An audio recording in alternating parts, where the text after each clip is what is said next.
Chapter 1. Smoke that moves against the wind.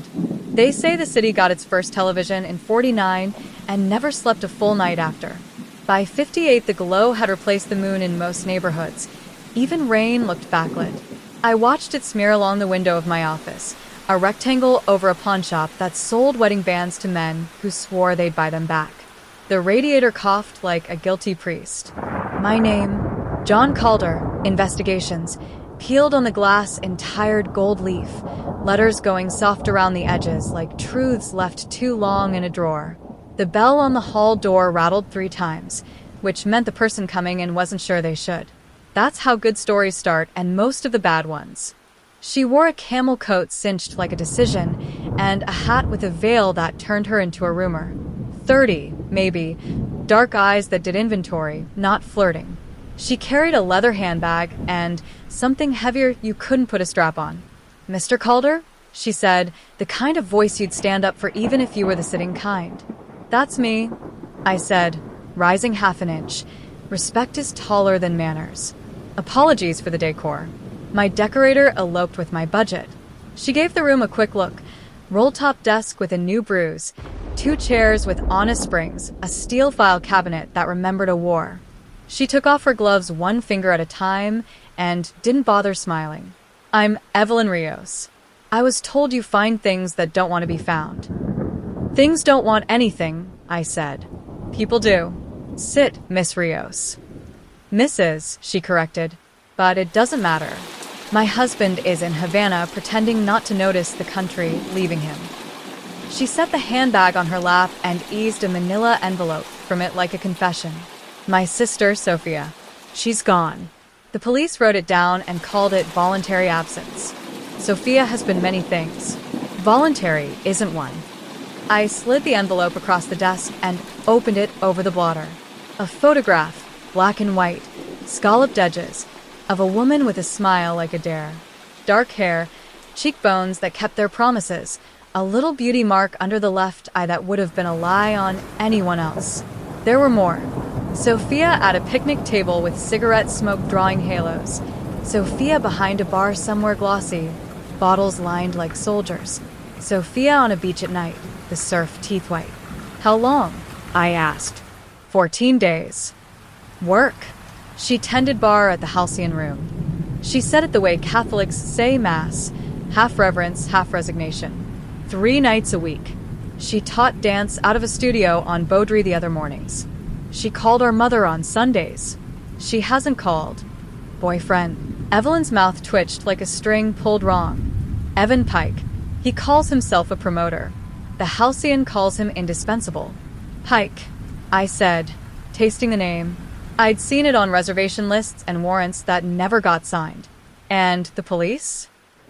They were sympathetic right up until I said she was 31. Then they were professional. She slid a second item across the desk, a narrow hotel matchbook, navy blue, stamped with a rearing horse in silver foil. Halcyon room. When I tilted it, the silver seemed to stutter, as if the horse disagreed with the light. "Where'd you get this?" "Out of her coat. She left it at my apartment 2 Sundays ago." Evelyn's eyes did that thing eyes do when they're asked to revisit the night a chair scraped and no one sat down. There's a date on the inside flap. September 28th. In pencil. You can see the pressure through the paper, like someone wanted the numbers to stick. I flicked the matchbook open. The date sat there like a newsboy headline. 9 days ago. You don't get many numbers in this work that mean anything. I put this one somewhere warm and reached for my pad. "Tell me the last you saw her," I said. "Lunch at the Canton." She ordered the cheap tea. I ordered the expensive lie. Evelyn looked at the window, where the rain had decided it could go both ways. She said she might have a job that paid better than tips. She said not to worry. She said, Evelyn swallowed with care. She said, "Sometimes the air has bones, Evie. You can feel it in the ceiling at the halcyon, like something breathing in the plaster." And then she laughed because she hates scaring me. I wrote it down. Air has bones. I didn't underline it. Underlining is what you do to things you understand. "I'll start at the halcyon," I said. "Then Mr. Pike. Then anyone who thinks cameras fail, out of politeness. Evelyn stood. The coat rustled like a secret society. I'm told your fee is reasonable. It offends the rich, I said. That's my measure. She set a folded stack of bills on the desk, not counting, which is how serious people count. This is not for your discretion, Mr. Calder. It is for your hunger. Please keep it. Mrs. Rios, Evelyn, I said, I can be hungry without eating you alive. She looked at me like a woman who knew how much appetites cost. At the door, she stopped. One more thing. When Sophia and I were little, we slept on the floor when the building got hot. Once she woke me up and said the smoke from the neighbor's stovetop was moving the wrong way, against the kitchen fan. I told her she dreamed it. Last month, she said she saw it again in the halcyon mirror. It's spelled listen, she said. Evelyn smiled without warmth. We were not raised to be superstitious. We were raised to be tired. But I'm tired enough to tell you anyway. When she'd gone, the office remembered it was empty. I took my coat off the rack, felt in the pocket to see which bottle my hand wanted, left it there, and went to visit the kind of club that thinks a Sunday paper is a disguise. The halcyon room was a 12th floor fantasy drawn in municipal code blue ink. The lobby had a mural of horses that never ran out of land and a carpet that tried to teach you how to walk. A woman with lacquered hair and a pencil skirt the color of applause sat behind a desk and stacked names into piles of yes and no. Reservation? She asked without asking. Always, I said, and slid a card across that said Calder and Associates in letters that wouldn't survive a good rain. Mr. Pike's expecting me. Of course he is. She didn't look at the card. A phone did something under her hand without ringing. Elevator, sir. In the lift, I watched my face be chopped into gold by a lattice. By the time the doors opened, I could have confessed to crimes I don't remember committing. The room beyond was smoke and money and a piano that had learned to play quietly for men who only listened to themselves. The bar was lit like a chapel. The bartender wore a white jacket that hid everything but his confidence. Mr. Pike, I said to the room, and the room sent him. Evan Pike had a jaw you could iron a tie on, and a smile that offered you a blank page, and a fountain pen running dry. His soup believed in tailored democracy, tight on the deserving, loose on the rest. John Calder, my parlor, he said, extending a hand that looked paler than the rest of him. You chased a congressman out the back of the Jardin last spring. He lost a shoe and an alibi. I've meant to write you a thank you note. I'm a disappointment that way, I said, taking his hand and giving it back. Sophia Hughes. His eyes flicked down, not to the floor, to some internal ledger. Pretty girl. Fast pour. Faster laugh. She left here 2 weeks back and didn't end up home. It's a large city. It gets smaller when you owe it money, I said. Your doorman saw a black Packard at 2 in the morning with no plates. Your camera on the 39th Street door failed exactly when it needed to. A busboy went outside to breathe the company line and watched your security stall a woman named Evelyn Rios like mortar hardening. Now I'm here, and you're smiling like a man in a painting. Were you ever on the stage, John? He asked, because men like him can't help auditioning others. You have the patience for it. I prefer the orchestra pit, I said. Less applause, better exits. He toyed with a matchbook, navy, horse and silver, twirling it like a magician working toward a reveal. Sophia's a grown woman. Sometimes they leave. Sometimes they're taken. He put the matchbook down on the bar. I'm the wrong kind of caretaker for your problem. What's the right kind? Priests, he said. Bouncers. Undertakers. The mirror behind him, big as a screen and dirtier, caught the room in one piece. Bar, bottles, a waitress in pearls, my hat heavy with weather. Something moved in the glass that didn't belong to any of us. Not a person. Not a reflection. Smoke, maybe. Except the ceiling fans pushed one direction, and the gray curl in the mirror went the other, snaking along the gilt frame as if it had learned the route in a different air. I watched the breath fog the silver where no one breathed. Letters rose in the pale like fingertips writing on a train window. Listen. I blinked because that's what you do before you swear you're sober. The word held, then bled away under the hands of the room that wasn't ours. Pike hadn't turned. The bartender polished a glass whose sins wouldn't come out. Fun trick, I said. What's that? Pike asked, innocent like a child who's practiced. In your mirror. How special. We clean them daily, he said. The waiter behind him swallowed a smile into professionalism. Tuesday, 2 a.m., I said. My client got a pin on a map at your front door. Your client. He let the words settle like ash. Sophia's sister.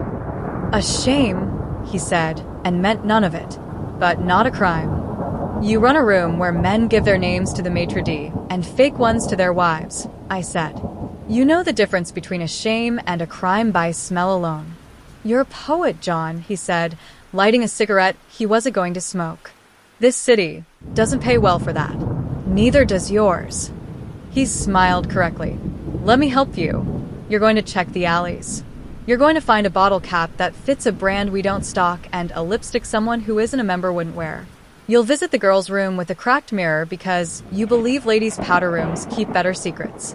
You'll talk to the porter with the bad knee and the busboy with the good luck. And you'll learn that Sophia went out the rear door, turned south, and stopped being your problem within half a block. That's a lot of help, I said. It's what I can provide without a man with a badge telling me I must provide more. He tapped the cigarette ash into a crystal tray like a metronome. If you want a different answer, aim higher. This city has floors. I grew up on one of them, I said. They smell like money and lilies. And the scent never comes out, he said. I let him be wrong in peace, finished my club soda like a gentleman, and took the cracked mirror on the way out. In the powder room, the frame would have choked a smaller piece of glass. A spiderweb of fractures threw my face across itself like a mosaic of regrets. The faucet hissed. The radiator popped. Somewhere a woman laughed in a key humans don't pick. I breathed on the mirror like a kid because I am sometimes one.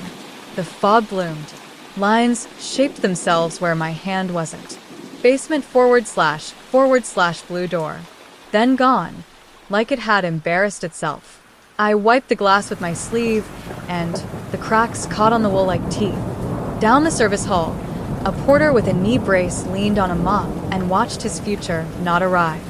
Gumshoe, he said, like he was checking a box. Citizen, I said. You on Tuesday? 2 a.m. Never my favorite, he said. But the money's the same color. He described the Packard like a man remembering a woman he'd rather not. No plats. Windows dark. Driver in a hat like men who don't want you to remember their hairlines. Door boy waved him in, he said. When I asked why, he scratched his neck like he forgot it itched. The camera? I asked. Died half an hour earlier. He shrugged. Sometimes our ghosts are practical. You got ghosts, I said. He nodded at the powder room, the cracked mirror beyond. That glass has been replaced 3 times. It keeps breaking the same way. Tell me if you've met a better habit. Blue door. I asked because I'm dumber than I look. Basement. He shrugged. There's a service door painted blue in the sublevel. The color never holds.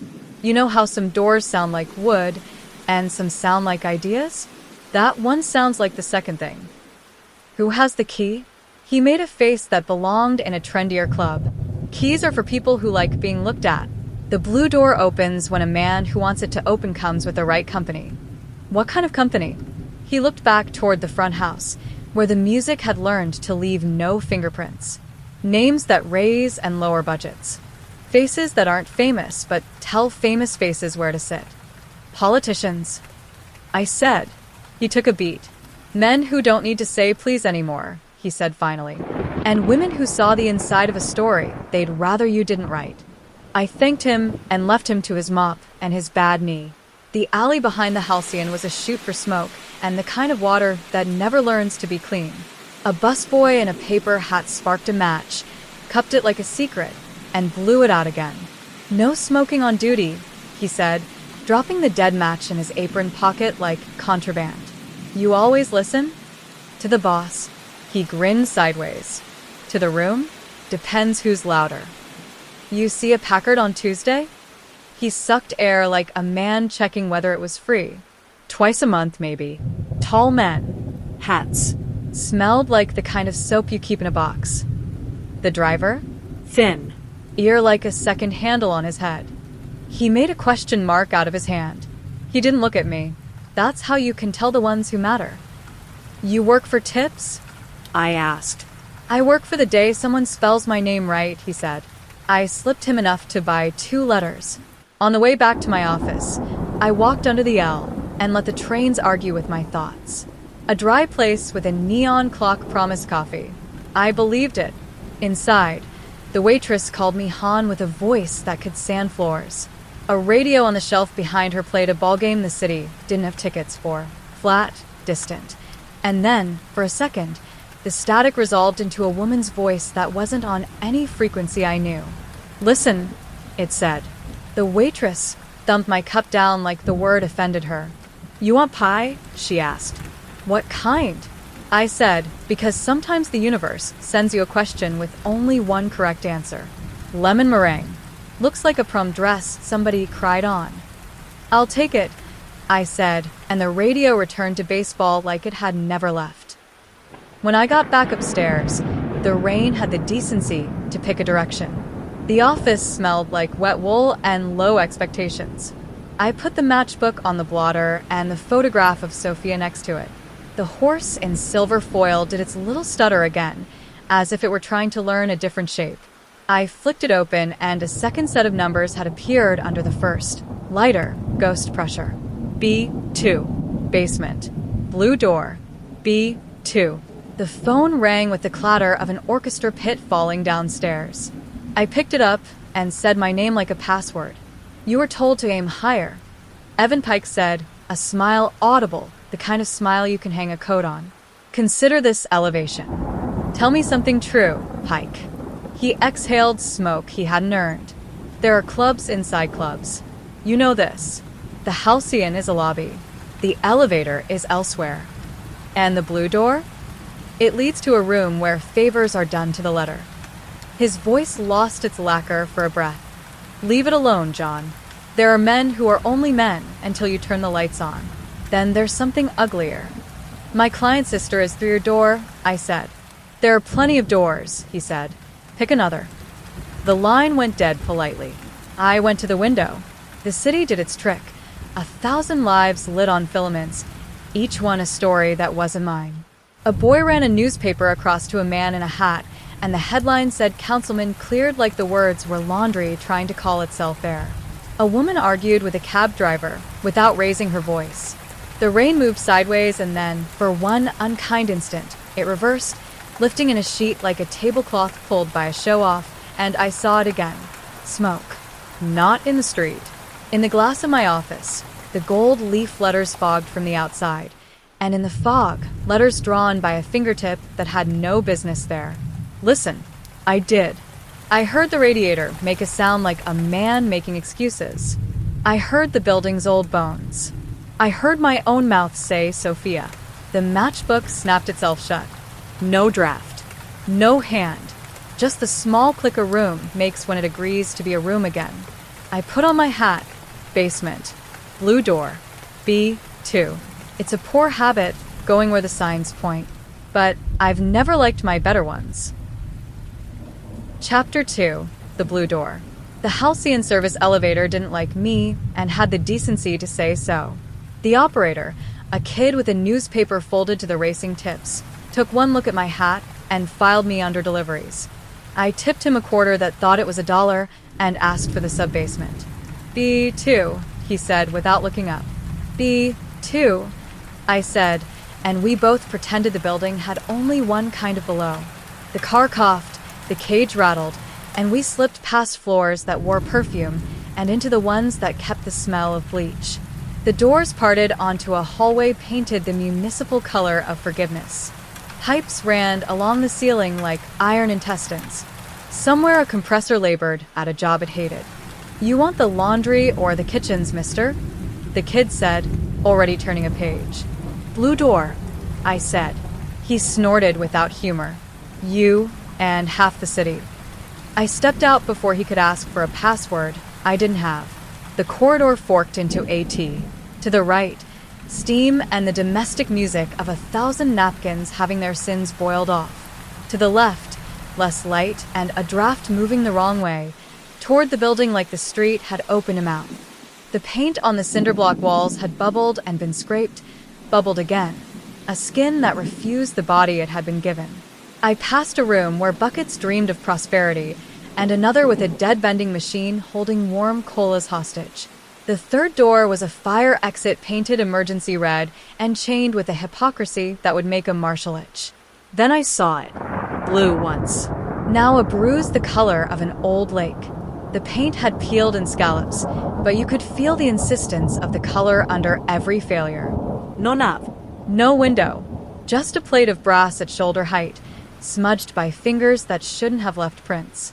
I put my palm to it, a cold, but not the kind that comes from weather, the kind that comes from the absence of names. Private, a voice said behind me, sandpaper with a tie. The man wearing it had a chin like a drawer pull and a suit that had never been folded. His badge stayed in his pocket. He preferred you to infer it from posture. The sort who said, "Sir," like a threat. "Good afternoon," I said. It isn't, he said. "You need upstairs." "I'm a downstairs man," I said, and held my card up for him like a fig leaf. Calder and Associates. He took it like he was weighing whether it could be used as a blade. "Associates," he said, reading the lie. "You got an appointment with the blue door?" "Had one," I said. At 2.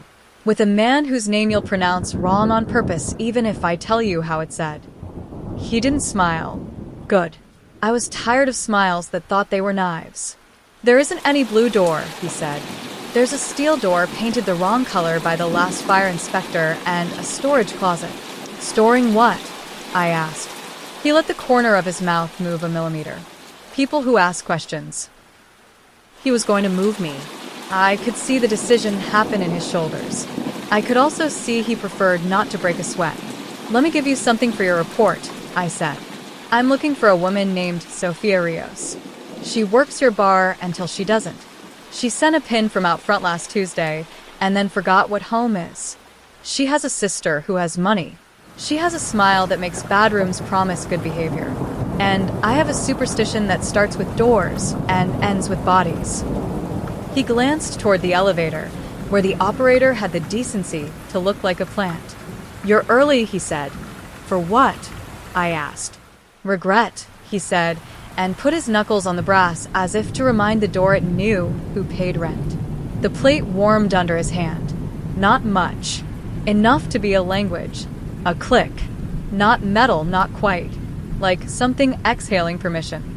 The seam at the door's edge parted a hair, and a breath of air slid out. Sweet, medicinal, cut with iron the way hospital corridors are cut with blood you can't see. The man in the suit's pupils ticked smaller. If he was surprised, he folded it. "Upstairs," he said again, but he said it more gently, as if the building had ears, and he didn't want to teach it the wrong words. "Teach me the right ones," I said. He didn't. He reached for my elbow. I let him take it.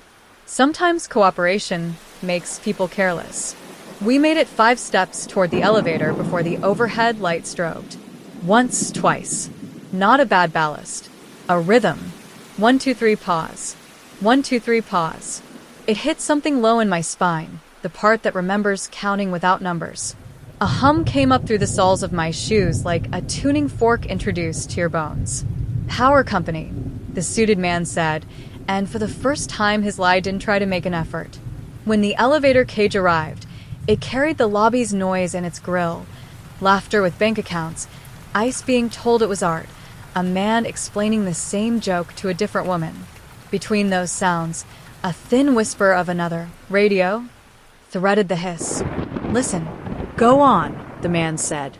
"We'll send her card to Mr. Pike." "Do that," I said, and stepped into the cage. The operator pulled the gate and swung the lever. The car rose like guilt. On 6, I said, stopped on 8. And the boy, trained to obey instructions set in his tone, did it. The gate screeched. I stepped out into the back hall for the ballroom and cut right past a stack of folded chairs. When the elevator closed, I stood very still until the floor's hum learned me. Then I took the service stare down again, quietly. You get farther asking forgiveness than permission if you don't plan to do either. B2 again, but from a different mouth of hallway. Fewer pipes, more brick, a run of numbered doors with frosted panes for offices that didn't want names on them. A janitor's closet sagged open and considered a career change. The blue door sat at the end like an apology. I had a pick set in my wallet. The brass plate didn't want picks. It wanted skin and something else, maybe money, maybe the kind of name that gets pronounced at banquets. I pressed my hand to it again. The plate was warmer now. Inside, gears that weren't gears considered their options. I leaned and gave the door my weight in the way old doors like to be asked. It opened, modest as a curtain. Beyond, stairs. Narrow, concrete, eager to present your head to a low ceiling if you didn't love yourself. The air was cooler, but not dead. It carried the sound of voices like water does, distorted, directionless, all vowels and money. And under that, something else, music? Not quite. A pulse at 8 beats and change. I went down. I'm not proud of most of the places my feet take me. The stairwell turned twice and delivered me into a hallway with carpet too soft for utility and too dark for fashion. Lights hid in sconces, shaped like hands holding flames. The walls were papered in a pattern of overlapping laurel wreaths, and if you looked at the repeats long enough, they became eyes. 2 men in suits thatted, never met rain stood at a second door. One had a nose called Heritage by a painter. The other had the butcher's hands men earn without knives. Neither wore a pin. Both wore the posture. Show's closed, the butcher said. I'm early, I said. For what? The nose asked. Regret, I said, and hoped the upstairs clerk had a sense of humor. I held my card where they could see I wasn't carrying anything heavier than poor judgment. Mr. Pike told me to come down. B2. They looked at the card the way men look at a grocery list their wife handed them, affronted by chores. Then the nose knocked on the door without knocking. 2, then 3, then 2 again, the rhythm the lights had played overhead. The door unlatched in a way that didn't commit to any one carpenter. Inside, a vestibule small as a box where men tell the truth about their hats. A second door with a peephole shaped like a keyhole that would never fit a key. A woman's eye there, bored and alert. The door opened. The room beyond was the kind of dark that charges by the hour. Lighting came from tables, small lamps with shades the color of unfiltered cigarettes, and from the paneling itself, which had been polished until the grain held light like memories. There was a bar in here, too, but not for anyone who didn't already know what they wanted. The carpet drank every footfall and burped silence. The clientele were what the society pages call benefactors and what the tax men call later. Faces I'd seen at groundbreakings and indictments, at ribbon cuttings and funerals, and sometimes the same day. Ties that didn't know the word loosen. Women in gowns with sleeves like rumors. Masks optional, discretion required. At the far end, a small stage raised by a step and made of restraint. No instruments. A microphone that wasn't. And behind it, the old kind of heavy curtain, velvet thick as chocolate, a blue so dark it might as well have been black. If a man took that curtain in his hands, he'd feel bruises. I slid into shadow and pretended to belong to it. A waiter appeared with a tray that held a single glass of water, as if it were the rarest vintage. From the house, he said. I don't have my hat out, I said. Not everything here is a collection, he said, and ghosted off, leaving behind a citrus sting in the air and a tip jar full of secrets. On my left, a politician told a joke about sailors that had the structure of a joke and none of the laughter. On my right, a woman in pearls held a cigarette like a small, sleeping bird. She wasn't smoking it. She was showing it to the room. A man stepped onto the step that made a stage and did not introduce himself. He didn't need to. He wore a tuxedo like a scandal, and his hair like a promise there'd be more. He lifted a hand, and silence learned good posture. Friends, he said, voice filling the room without straining. We are among friends. Murmurs. He smiled the way you smile when you're telling the truth and hating it. Tonight, he said, we have a demonstration. The management would like to assure you that what you are about to see is an illusion. It has been vetted by men in coats longer than ours. It will leave no marks on the building. He let that land. If any of you are worried about your souls, it's late to begin. Polite laughter. The curtain moved as if it had gravity, then parted an inch. The smoke arrived. Not fog from a machine. Not the cigar fug that clings like praise. This had shape. It dragged itself through the gap with a deliberation that insulted patience. It moved left when the room's air moved right. It learned the guttering of the table lamps and made them its commas. It flowed to the microphone that wasn't and formed a throat around it. The room leaned forward. The room was the kind that knows what leaning costs. Listen, the smoke said in a woman's voice that made a silk run in the stocking of your hearing. It wasn't sound. It was the suggestion of sound written on your bones. You could feel it in the back of your teeth. A waiter sighed a sigh a priest might recognize. A politician put his hand on his wedding ring as if it were a break. The smoke swelled. It didn't perform. It instructed. At the edge of the stage, a second shape resolved, taller, denser, standing where a person would stand if they were made of every breath anyone in the room had ever wasted. For a blink, the shape had a face. Not a face, an arrangement. And then, she stepped out of the arrangement like a woman stepping from behind a curtain. Not born of smoke, revealed by it. Sophia. Not a photograph. Not a memory. Sophia Rios in a dress that hadn't lived in any closet in the city, hair swept back to show the beauty mark under the left eye like a trivial betrayal of every disguise. Her eyes found no one. They went past us to a place without a door. The room didn't gasp because rooms like this don't practice gasping. They simply practice silence harder. Sophia put a hand to her throat like someone finding proof they still had won. The smoke gathered behind her like a chaperone. The host didn't introduce her. He didn't have to. He gestured almost imperceptibly to the right-hand side of the room. A man rose from a corner table where the light had been trained not to visit. He wore a gray suit that tried and failed to be forgettable and a tie pinned with a stone small enough to know its worth. He was younger than the rest, older than the century, and his face had learned how not to arrive all at once. If you asked the city to draw connected, it would use his silhouette. Mr. Gray, someone whispered, and meant it as a placeholder for a dozen real names. Mr. Gray approached the step that was a stage as if it were a border, and he didn't like waiting for passports. He didn't look at the room. He looked at Sophia the way men look at work they have commissioned. The smoke bowed without bowing. The host's voice returned, an aside to a congregation that didn't believe in faith. Our benefactor will demonstrate the utility of listening. I moved, not fast. Fast gets you stopped. I let the waiter pass and rode his blind spot to the side of the room where curtains learn walls. From there, a service passage yawned, dressed as paneling, and beyond it a run of steps no one had bothered to light because everyone who used them could afford not to fall. Backstage, the word misbehaved here, but I took it, was a narrow throat of hall with hooks and garments draped like old sins. A girl with the face of 19 leaned against a packing case, half asleep, and flinched when she saw me, then didn't because she'd learned the geography of fear. I put a finger to my lips and showed her my empty hands. She looked past me at something the room had taught her to look for and didn't find it. That was a relief I could use. On the other side of the curtain was air that had learned to hold its breath. I pressed 2 fingers to the velvet, and it pulsed under my skin like a live thing. Out on the stage, Sophia stood with her hands at her sides like a lowercase L, the only straight lines in a crooked room. Mr. Gray said something I couldn't hear. The smoke said it back, slower. Sophia nodded. She lifted her right hand. The room followed it. She made no sign.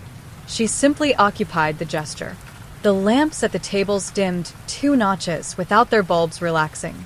The smoke thickened and then unspooled in a single strand that crossed the room and threaded itself through the pin in Mr. Gray's tie and tightened. Not enough to harm, enough to adjust. The pin centered. The stone caught light. It winked the kind of wink money thinks is subtle. Polite laughter. A demonstration. A parlor trick. The room applauded by not moving. Gray smiled. He said something else, and the smoke said listen again, and I heard the word in my ribs. Sophia turned her head toward the opposite wall the way you look toward a sound you can't pinpoint. For a fractional instant, less than breath, her gaze slid past Velvet, past Hook, past Panic, and landed on me. She knew me, not my name, the kind of man I am. Her face arranged itself around a fact. I am seen. The host saw her see. He walked forward one step, two, making room for his smile. A volunteer, he said, and every person in the room found a way to want it to be someone else. The woman with the cigarette like a sleeping bird lifted her hand. The smoke curved. The lamps hummed. I leaned into the curtain's edge until the velvet tried to whisper into my ear. Sophia, I said, mouth closed, the word a shape I made with my jaw and not air. She blinked. Not much. Enough. The smoke curled toward me like a cat the wrong kind of person has been calling. Listen, it said, but this time the word had a second syllable underneath it, a consonant dragging its feet. Lise, 10 John. I've had my name said by worse things. None of them had felt like a door opening under me. Behind me, a hand landed on my shoulder with the patience of men accustomed to being obeyed. Upstairs, the butcher said into my ear, you have to admire consistency. If I stay, I said, do I graduate? His fingers tightened. If you stay, he said, doctors learn your signature. Out front, Mr. Gray lifted his glass. See, he said to the room and to himself. No marks. The smoke twisted into itself like a length of ribbon pulled by a practiced wrist. It took shape again. The lamps brightened obediently. The microphone that wasn't gave up its pretense. One demonstration over. Many more in the prospectus. I let the butcher steer me away from the curtain and back down the unlit steps. He had a hold you'd trust on an icy ladder and hate in a church. The nose waited at the bottom with a smile that didn't feature teeth. You don't get to keep the view, he said. Put it on my bill, I said. We returned to the blue door's stair, the carpet's soft stomach, the brass plate with its fingerprints the color of no one. The butcher palmed the plate. The door let us out into the hall like a dog deciding you weren't an intruder after all. At the elevator we waited with the mop and the bucket, and the noise of money happening elsewhere. The suited man looked at my card again, as if it had grown some new truth. You had to see, he said, and he didn't mean the show. He meant me. Men like him always do. I had to count, I said. How many? Enough to send me back, I said, and when the cage arrived, he handed me into it like a gift he was glad to be rid of. On the street, the rain had decided to make a hobby of itself. I walked without umbrella, because umbrellas are formal, and I wasn't going anywhere the weather respected. I cut across to Beaudry and found the dance studio Evelyn had mentioned. A third-floor walk-up over a shoemaker, windows veiled with cotton, a sandwich board with a painted pair of feet teaching other feet how to be brave. Inside, the floor smelled like rosin and apologies. A record player sat on a crate with a stack of music too short for the lives it meant to serve. A girl with hair that refused to cinch was sweeping in the easy circles people use when they're carrying on a conversation with a room that isn't answering. We're closed, she said without stopping. I'm not a student, I said. Everyone is, she said, and looked up. You the bill collector or the detective? You smell like rain and questions. Detective, I said, flipping the card onto the crate like a coin in a trick I hadn't practiced. John Calder. You dance with Sophia? I dance near her and try not to learn bad habits, she said. She set the broom down. I've Rosa. When did you last see her? 2 Saturdays. She taught the beginners until they learned they were intermediate, and then she stayed to help me close. Rosa's mouth did the math of that night and found a number she didn't like. She got a telephone call. She said it was a job. She put her coat on. She forgot her scarf. She forgets her scarf a lot. Who called? Someone without a voice, Rosa said. You ever get those? Where the line's breathing but not a person? Sometimes it's the building, I said. Sometimes it's worse. She said it was a good thing. Rosa looked at the floor as if it had lines painted she could read like music. You know how you tell yourself you'll say something next time? There isn't always a next time. Where did she go? I asked. Down, Rosa said, then shook her head like the word had picked itself. To Halcyon. She said to tell anyone who asked she was trying the back staircase. She said the back staircases are the ones with the view. I listened to the word down do its work in the room. The radiator clanged disapproval. Streetlight fell across the scuffed boards and made a grid no one had sanctioned.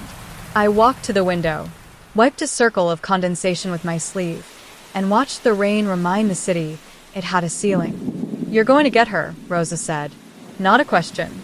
Not a hope. A statement like the one you make about whether you don't like, but have learned to predict. I am going to get her story, I said, because you owe people that much honesty. And if the story keeps her, I'll make it pay rent. Rosa smiled the way people do when they want to believe you and know better. She reached for the broom. The bristles made a sound like paper thinking. Back in my office, I spread the day out on the desk like a poor man's feast. Matchbook with a pencil's teeth in it. Photograph of a woman who had made rooms change the way they breathed. My card with the doorman's fingerprints ghosting its corners. The window fogged from the outside again. I didn't bother wiping it. I waited. Listen. It rode in the condensation, dutiful as a ghost with one trick. All right, I said to the room and to the bones of the air. I'm listening. The radiator popped once like a cork. The phone rang in the same breath. Calder, I said. Silence. Then a whisper like a needle on a record that's forgotten where the song lives. B2. I've been, I said. The whisper stuttered. Not a bad line. A voice skipping frameworks. Downriver. South, I said. Black cars, no plates. The voice managed, and then, very soft, as if the mouth that made it had been taught not to open. Don't knock. The line died like a story told to a cop. I put the receiver down gently, like a good man putting a glass back on a table he hasn't earned. Then I took the map from the drawer, the one with the routes pencil traced by men who think maps are new, and laid it on the blotter. The river curled on it like a sleeping animal. South would take me past warehouses that used to dream of goods and now dream of discretion, past a chapel with paint over the saint's eyes, past a club with a name that meant ghost in a language men in tuxedos only borrow. I took my coat. I took my hat. I took the small revolver I don't like and tucked it where it wouldn't brag. On the way out, I locked the office door. Not because locks work. Because sometimes you practice normal until the world forgets you've seen behind a curtain. On the stairs, the building breathed the way old buildings do when rain decides to argue. Somewhere a neighbor's radio prayed for a team that didn't deserve it. Somewhere a woman told a child to put his shoes on twice, and he didn't either time. The city made its noises like a chorus learning a new piece without a conductor. On the street, a Packard rolled by in the rain with its lights low as if it were shy. No plats. A driver whose hat made his head a rumor. It didn't slow. It didn't hurry. It simply folded itself into the block shadows the way money knows how. I followed at a pace that wouldn't make a saint cross herself. The Packard turned south. So did I. The river was waiting, and whatever made smoke move against the wind was done being patient. Chapter 3. The River Mouth. The Packard took the river road like it had memorized each pothole by taste. I let it have 3 car lengths and a hymn's worth of doubt. The rain settled into a steady tap that made the city sound like it was counting time to something it hadn't decided to admit. South of the bridges, the streets forget themselves. Warehouses with spine problems, windows boarded from a distance that says don't ask. A deconsecrated chapel kept the shape of faith and none of the habit. At the corner beyond it, a private door lived in the shadow of a loading dock.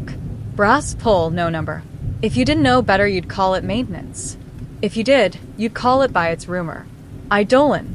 The Packard nosed into the alley behind it and sighed to a stop beside a row of orphaned pallets. The driver didn't hurry. Men like that never do. He got out, hat brim making weather irrelevant, and keyed a narrow side door with a motion that said muscle memory. If a man had 2 right hands, he would have used his second on doors like that. I slid into the deeper pocket of shadow where a downspout made night of its own, and waited. You learn waiting in this trade. The trick is not practicing it so hard you stop moving. A minute, 2. Someone laughed on the other side of the door, short, as if laughter owed a tax. Then the door opened again, and a fellow with a towel over his shoulder stepped out to smoke the cigarette the club denied him. He cupped the flame like a lover and inhaled like it was the only honest breath he'd had all shift. "Wind'll take your hat," he said without turning, which meant he'd clocked me without looking. "Wind's a thief with taste," I said. He laughed smoke. "What's on the menu today, Gumshoe?" "Names," I said. "And doors." "Any man can get a door," he said. "The trick is keeping what's behind it from thinking it owns you." He flicked ash and watched it decide which world it belonged to. "You want the front, you bring a senator. You want the side, you bring a story. You want the back." He tipped his chin toward the river, where a ramp slipped under the dock like a proposition. "You bring a boat." "I brought neither," I said. "What does a poor man bring?" "He brings his last good decision," the towel said, "and leaves it outside." I slipped him a bill large enough to make his conscience cough. He didn't look at it. "Let me guess," he said. "You've got a woman's name in your pocket." "Two," I said. "Evelyn and Sophia." At Sophia the hand with the cigarette paused. A note held too long. He dragged once, hard, and pitched the butt into the drain. "There's a side hall inside with a woman who makes lists," he said. "She writes them on paper even when she doesn't have to. If she writes your name, the room learns it. If she writes your debt, the river learns it." "What's her name?" I asked. He shook his head. "She's everyone's secretary," he said, and slipped back in like he'd never been there. The brass pull under the dock lamps framed itself. I could try the front, practice the smile of men who think doors exist for them. Or I could try the back, where things do less lying. The river had opinions about rain the way bartenders have opinions about light beer. I took the ramp. It creaked like an old knee. Under the dock, thick pilings grew beards of rope and algae. A boathouse door nested there, paint thick as deceit. A chain hung through a hasp, padlock the size of regret. The chain had been, recently, unhooked and refastened one link off. Small tells are my profession. I listened. The river replied with the kind of silence that lives under big cities. Hum, hiss, an old ship's ghost. Over that, the sound of music without melody, like the bass line of a party you weren't invited to. I put my ear to the wood. The boards had a pulse. If walls are tongues, this one licked 8 to the bar. Footsteps overhead. The rhythmic clack of heels that had been taught where to land. The muffled murmur of a crowd deciding how to behave. And then, as if the river had untied something in itself, a thread of cold air drew past my cheek, and a shape taller than weather pushed out between the planks high above and curled downward like a question mark. Smoke. Not smoke. The suggestion of smoke written on a different kind of draft. It moved against the river's breath and brushed my hat brim like a moth with a library card. "Listen," it said, the word curling in the space between hearing and touch. This time there was a second sentence walking behind it, trying to learn to be itself. "Don't knock." I was never that polite. I told the air and went back up the ramp. The side door knew respects it understood. A sharp rap, a pause. 2 duller one's more humility than announcement. The latch displeased the strike, and then made peace. Inside, a hallway with checkered tile built to hide sins. It smelled like wet wool and good liquor, trying to be discreet. The bulb over the service alcove hummed, in a key only dogs like. A man in shirt sleeves carrying a crate of glasses chose to be blind, and we thanked each other for it. The woman at the lit table wrote with a fountain pen that made nice syllables on paper. Dark hair, sharp bob, blouse finessed to mean business, without having to raise its voice. She didn't glance up. "Name," she said, and the RN name had the patience of a choir teacher. "John Calder," I said. "And yours?" "Secretary," she said. The nib paused. "We don't get Calders. We get men who want to be." She blew gently on the wet ink, and the letters turned from mirror to memory. "Who vouches?" "Evan Pike," I said. She made a small correction to the way she held the pen, the way you do when you hear a name with a price attached. "Time, 2 a.m, I said. "Last Tuesday." "Events that occurred last Tuesday are no longer occurring," she said. "Not for me," I said. She set the pen down, and let me have her eyes. They were the kind that grow a ledger behind them. You want to ask me if we are a rumor, she said.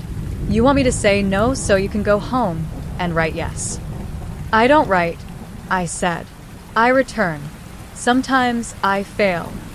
Her gaze softened a decimal. Detective, she said, half to herself. The kind who still knocks. I put Sophia's photograph on the ledger pad. She came here, I said. We have a charitable arm, she said, and it wasn't a joke. We rescue women from the river and teach them to walk in rooms that won't drown them. I need you to lie worse than that, I said. The pen rolled. She caught it with 3 fingers and stood. Up close, the blouse wasn't white. It was the faintest blue, like a bruise deciding not to complete itself. There are 3 kinds of men in this city, she said quietly. The ones who push, the ones who pull, and the ones who hold doors for the first 2. Which are you? Today, I said. I'm the kind who puts a shoulder to wood until it remembers it's a tree. Something like approval passed across her mouth. The room beyond is not for your shoes, she said. You'll scuff it. Turn left instead. The corridor ends at a service stair. Up 2 flights, down 1, then knock on the panel that looks like a dead end. If the panel opens, you didn't open it. You understand me? I grew up with brothers, I said.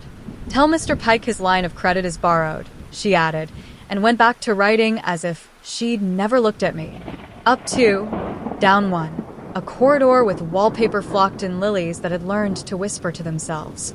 At the end, paneling made to sell false stories to men who could afford real ones. I put my palm to it. Something behind it listened the way mirrors do. The wood took a breath. It didn't swing. It yielded, like a man too polite to step aside. The room beyond had the same dark money as the halcyon's underbelly, but the furniture had done more traveling. No stage here, just long sofas with an invented past, a rug that had watched men lose kingdoms in countries that don't exist anymore, and paintings of horses with eyes too human. A table strewn with cards and the kind of ashtrays diplomats pretend they hate. On a low stand by the window, a reel-to-reel recorder spun with a bored competence, tape swaying between spools like a metronome sigh. And people. Not many, just enough to make the air choose sides. Mr. Gray had left his tuxedo behind and kept the rest. He sat in a chair facing the windows like a man conducting the river. Evan Pike stood at his elbow performing the ancient art of making himself smaller without kneeling. Another man I knew from newspapers, civic, philanthropic, the kind whose portrait reeks of varnish, tapped a cigarette on a case and didn't light it.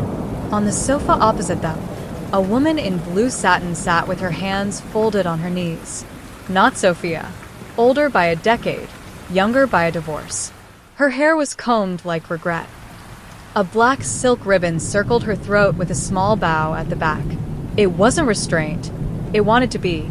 Mr. Calder, Gray said without turning his head, your timing is a signature. I've been told worse, I said. Pike gave me a smile he wanted me to accept as currency. John, he said, if I'd known you were dropping and I would have had them polish the doorknobs. They're polished, I said. You could use a new floor. Gray gestured with 2 fingers and a chair decided to exist behind me. I did not sit. Men who sit in rooms like this get asked to stay longer than they meant to. I looked at the reel-to-reel. The tape carried voice without caring. You could see the words move across it and back, a snake swallowing and regurgitating song. Do you record all your hospitality? I asked. Only the parts we want to remember, Gray said, which are never the best parts. He turned finally and let me have his face. It had been made from spare parts of handsomer men and then sanded to anonymity by wealth. The eyes were wrong only in that they saw too easily through distance. You were at our little demonstration. Smoke, I said. Mirrors. Air. Gray corrected. Practiced air. And the woman you conjured from it, I said. Practiced too? Pike glanced down at his sleeve as if it had offended him. We don't conjure anyone, he said tight. We introduce. We broker meetings between want and want. I saw Sophia, I said to Gray, not to Pike. She looked at me like a woman looks at an angle, not a man. A way out. Gray considered whether my words were the kind you feed a dog. Names are ladders, he said. We try not to use them. Women come to us with too many names already. And leave with none, I said. They leave with rooms, he said. Rooms that have rules. He tilted his head. You know rules. I know the ones people write to justify appetites, I said. I took a step, then another, until the tape's soft brush back and forth touched the hair on my wrist. The spool label had been filled in with a neat, schoolteacher's hand. Listeners, test 6. What are you teaching them to hear? I asked. Not teaching, Gray said. Reminding. All of this. He gestured around the room without looking at it. Runs on attention. We are conduits. We curate attention. Some of us were born with the knack. The rest of us pay out the nose. And women like Sophia? Some listen better, he said, and as he said it, the tape bud and a whisper, the not voice from my phone, threaded the air. It wasn't coming from the speaker. It was coming from the ribbon itself, the iron oxide telling its own story as it rubbed past the head. Don't knock. Gray smiled, not at me, at the fact that the world had performed for him without his asking. You hear it, he said. Good. You'll be less lonely. The woman in blue satin looked up for the first time. The ribbon at her throat caught a breath and trembled. I have to go, she said, and Gray said, in a minute, the way a man says it to a dog at a door. Where is Sophia? I asked. Gray made a regretful face that had worked on better men. Busy. With what? Learning a room, he said. I looked at Pike because I wanted to see if his face remembered decency. It didn't. It remembered invoices. You put her through the blue door, I said. The blue door is a superstition, Pike said, too fast. Everything in this town that works is a superstition, I said. Gray stood. You could feel money bend to make way for his legs. Mr. Calder, he said, you are walking toward a cliff. Do you know what's on the other side? Water, I said. Favors, he said. Old ones owing, new ones begged. Men with photographs they bought, men with photographs they earned. Women with talents they didn't ask for in a city that monetizes prayers. He stepped close enough that I could see the nick he'd made shaving and the way it wanted to bleed, and had decided later. Go home. Tell Mrs. Rios the story you're allowed to tell. Bill her. Or, I said, or we rearrange your name until no one pronounces it right again, he said softly. We are very good with letters. The reel-to-reel ticked at the end of its side, and the room did that collective breath people take when a priest opens a different book. The woman in blue satin stood without being told because she'd been told enough in her life. She walked past me and smelled like rain over pennies.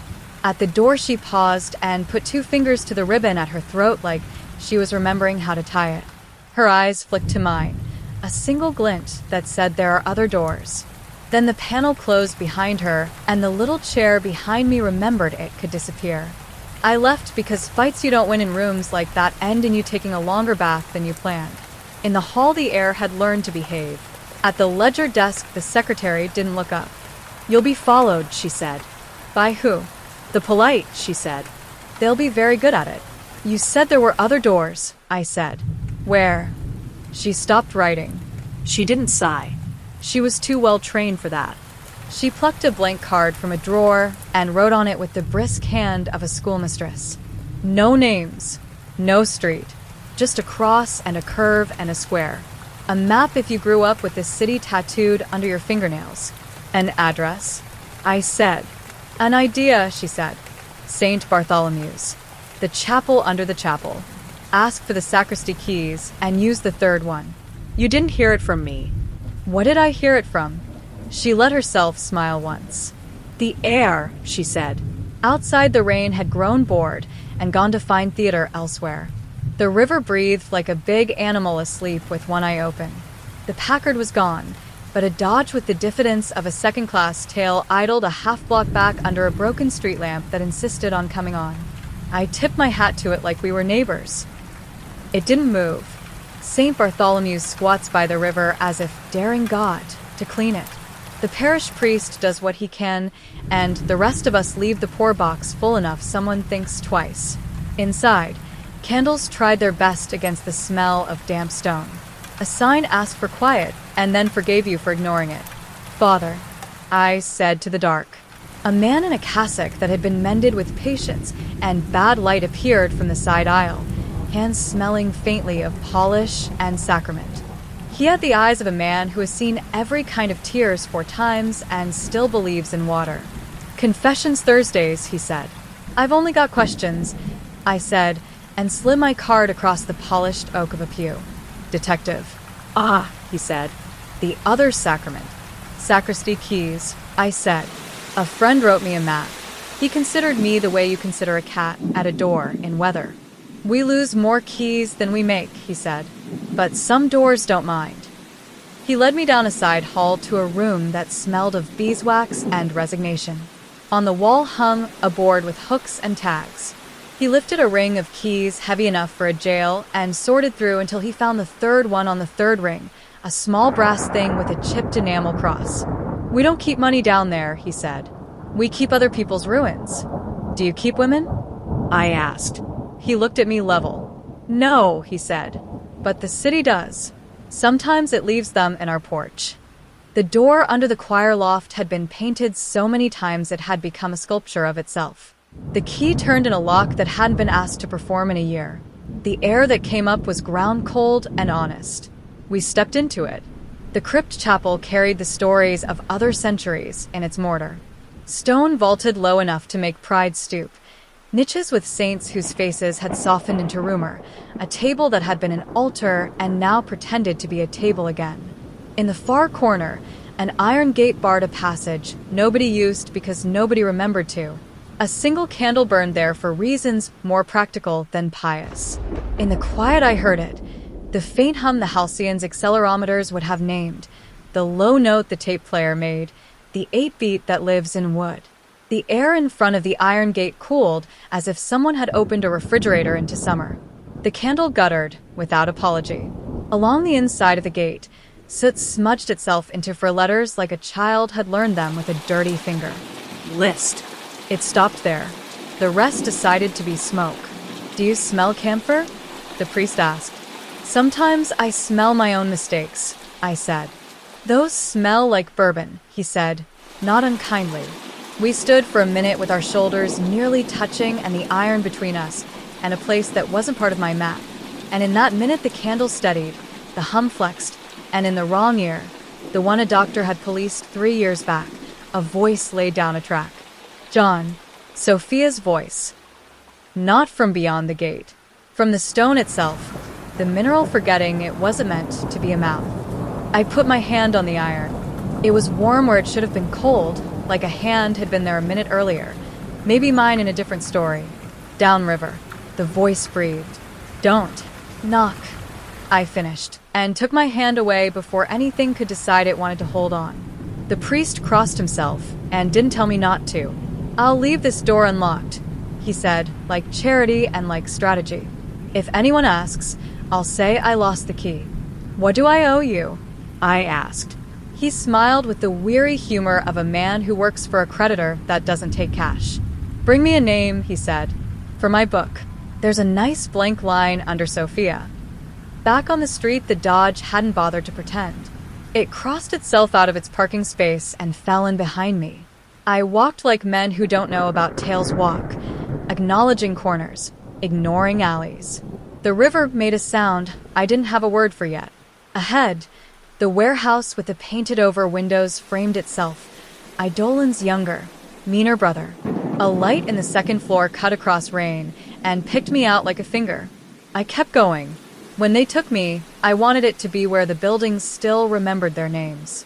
The Dodge pulled alongside at the curb, and a door opened with a courtesy that made my ribs itch. A man climbed out who had been in rooms with Mr. Gray, a man who had held rope and not said sorry, a man whose nose would always enter a room first. "Mr. Calder," he said, as if we were going to dinner, "Mr. Gray would like to revise your itinerary." "I already threw the first draft away," I said. He smiled and made room in the back seat with his hand. "That's the thing about drafts," he said. "They tend to look like each other." I glanced at the river, which was minding its own business and everybody else's.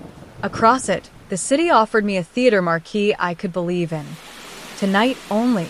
The smoke that wasn't smoke rose a foot off the water, made a loop like a practice letter, and unwrote itself. I got into the Dodge because some doors you go through just to see if the air has bones. Chapter 4. Revisions. The Dodge's rear seat smelled like leather and intentions. The man with the heritage nose sat opposite me, sideways on the jump seat like we were two gents sharing a Pullman, and not a mistake. The driver kept both hands at 10 and 2 and his conscience in the glove compartment. We slid along the river road. The city kept its eyes down. You could have sent flowers, I said. We bring those after, the nose said. Mr. Gray prefers conversation to condolence. Does he prefer the truth? He collects it, the nose said. Different shelf. We turned under the L and took a back lane where puddles held their own hard light. The car nosed into a garage with a door painted the color of reasons.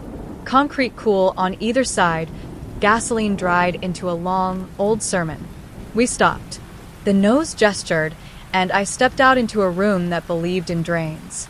An elevator waited with its mouth open. Thick steel. No aperater. The nose touched a panel that looked like decoration. The car sighed and did its trick. We went down. Basements have flavors. This one tasted like fresh plaster and old money.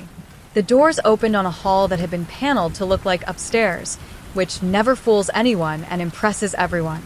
Two men stood with their hands in front of them the way men do when they want to remind you those hands are free to be used. They had the patience of good dogs and the eyes of bad ones. Mr. Gray sat at a table beneath a framed print of horses pretending to be moral. No windows. A decanter of nothing in particular. A pack of cigarettes because the Century had agreed on one thing. Evan Pike leaned near the wall, a lapel flower wilting like it had heard the news first. Mr. Calder, Gray said, as if I'd been right on time, I'm sorry about the theatricality.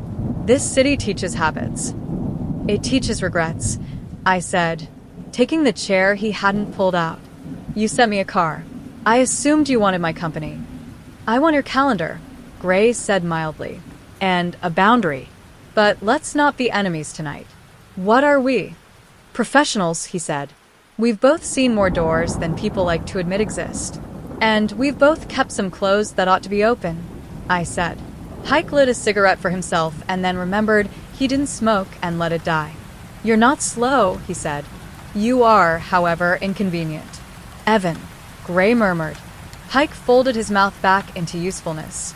Gray poured 2 fingers of the nothing and didn't hand it to me. You've been under our stage, he said. You've watched a room practice wanting. You've heard the air convince men at his bones. He tilted his head. You think you know how it ends. I don't know endings, I said. Only ledgers. Then add this to the credit column, Gray said. He nodded to the nearest door. It opened with very little effort for something that had been told to pretend to be heavy. The woman in blue satin from the earlier room stepped in, without the satin. A sober dress, the ribbon at her throat. Her hands were folded in front of her the way you place them when people inspect fruit. Behind her, the secretary, no ledger now, just the same careful eyes, waited. Mrs. Dalloway, Gray said, using a name she wore like a borrowed coat. Will you reassure Mr. Calder? She looked at me like a matinee looks at a Wednesday. We're well paid, she said. Better than any office. Better than any factory. No bruises we don't agree to. Terms, Gray said. Everything is terms. I looked at the ribbon. It twitched as she swallowed. And the girls who didn't agree? I asked. Her gaze didn't flinch. They don't come here. A blink delayed. A debt visible. They go elsewhere. Gray steepled his fingers like a man performing prayer for a photograph. Detective, he said. There are, in this industry, as in yours, operators who confuse appetite with jurisdiction. We are not those men. We vet our benefactors. We insist on polite vocabularies. We prefer signatures to shadows. The city throws its worst into the river. We fish out a little of it and clean it, and sometimes it's salvage, and sometimes it's still river. And sometimes, Pike cut in, sometimes a woman listens so well the room bends. Those women are our orchestra. We do not harm our orchestra. Sophia, I said, your first chair. Gray didn't reward the line. We are middle, he said. Below us is what you think. Men without windows. Names that never make it to print. Rooms that are mouths. If you take a ladder down there, you'll find only the part of yourself that keeps spare monsters. He leaned forward, the decanter glass catching his cufflinks light. Go there, and the city will be too busy to come find you. And above you, I said, is the part with ethics and patron saints. He smiled. Above us is a balcony, he said. It doesn't save you from the fire. It gives you a better view. The secretary's eyes touched mine like a wire touches a post. She did not shake her head. She did not nod. She managed to pass an idea in a gaze the way good telegraphs do with storms trying to interrupt. Where's Sophia? I asked again. Gray lifted a hand, a conductor denying applause. She is under contract, he said, for a limited engagement. When complete, she receives a dowry, a new name, an address with a lock that works. Until then, she learns. She is... He looked for a word and picked one too gentle for his mouth. Useful. For whom? I asked and didn't need the answer. Men who keep your roads paved. Pike said, all civic. Men whose hobbies keep other men employed. Men who... Finish that sentence, and I'll make it a confession, I said. Gray sighed like a man insulating a draft. Let's do an exchange instead, he said. Bring me back the mess beneath us. The non-signatories. The ones with knives where verbs should be. Do that, and Mrs. Rios gets a message that will sit still. You get to keep your teeth. The city keeps its lights. Everyone wins. And if I decline? You investigate, he said. You find a hole that keeps saying it's a door. You find a girl in it who isn't your girl. You get a call at 2 a.m. that sounds like a foghorn learning to say your name. You start sleeping under the kitchen table. Your landlady tells you you're scaring the cat. You left out the part where 2 men break my fingers, so I stopped picking locks, I said. Not our style, Gray said with an injured elegance. You're a storyteller. Break your hands, and you'll write with your teeth. The secretary stepped forward like a substitute teacher who has decided to put a problem on the board for an unruly class. Mr. Calder, she said, there is a ledger. Literally. She glanced at Gray. He let her. Names. Dates. Cars with no plates. Appearances paid for with cash. It is upstairs where gentlemen feel safe. You could photograph it. You could hand it to a priest. Gray's eyebrows performed surprise very politely. You have grown imaginative, he murmured. I've grown tired, she said. He let it pass, because everything passed with him until it didn't. Do you see our generosity? He asked me. I see your confidence, I said. It's hard to miss. A bell rang somewhere with hotel manners. The nose returned. He whispered at Gray's shoulder. Gray listened the way weather does. Apparently not, entirely. Forgive me, he said. An urgent donor. Mr. Pike, escort Mr. Calder to the curb with dignity. Pike's smile was a polite hat. He gestured, and we walked the paneled hall to a lobby that wanted to be public and was not. He didn't try a speech. We waited for the same elevator. The car arrived with the same lie. In it, he said, turn back, John. Because you care for me. Because I count, he said. And I like your name where it is. It saves me having to learn a new one. We parted on the curb like acquaintances who'd exchanged dogs and gotten used to it. The Dodge idled a while to be sure I'd admire its burden. When it peeled off, a woman on the far corner lifted her purse to light a cigarette and made a bad fist of it. Under the purse was a Leica. She gave me the smallest possible nod. The secretary, now a civilian, contraband tucked under etiquette. Across the street, a streetcar hammered past and covered our exchange. Ledger, she said into the clatter. Where? I said with my mouth not moving. Top side. Halcyon. Manager's office, not Pike's. A book that wants a fire. She didn't look at me. You won't like what it does to your sleep. I don't sleep well, I said. She used her mirror to watch the corner behind me. You're followed. I'm fashionable, I said. She flicked ash. Altogether, it looked like a woman being bad at cigarettes. St. Bartholomew's won't hold forever, she said. The city's learned too many keys. A pause. And you're Sophia. She hears. More than the rest. The room makes men ask for what they think they want. She hears the thing behind the asking. You understand. I'm learning, I said. She's scheduled 3 nights downriver.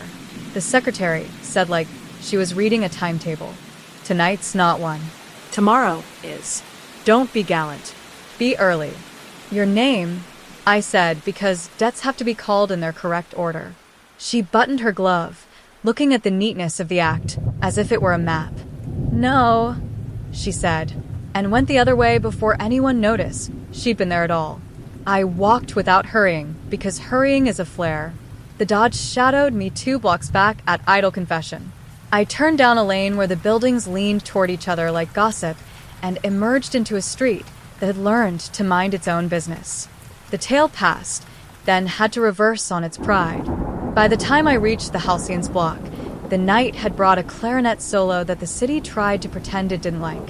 The club's awning had shaken the rain off and put on its welcoming face. Inside the lobby, the mural horses had found new opinions. I walked past the reservation desk with an air that suggested of course, and no one stopped me because money buys habits that look like rights. The manager's office sits half a floor up behind a door marked accounts. The lock was newer than the building deserved, but new locks are optimists. I went low, thin picks sliding off tumblers the way memories slide off certain men. The bolt shrugged. The door agreed.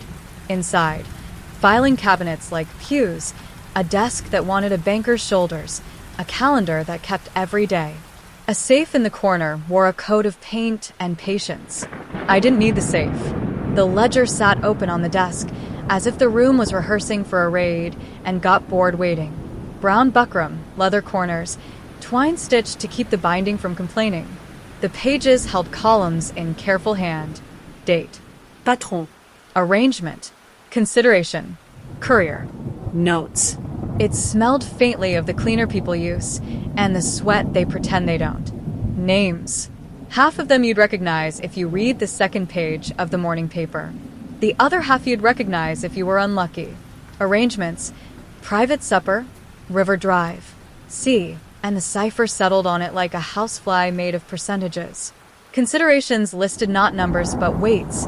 1 car, 1 favor, 2 votes.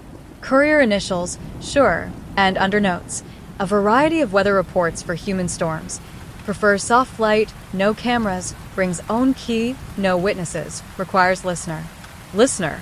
The word sat on the page like it had been waiting for me. Beside some dates, a blue pencil had underlined it.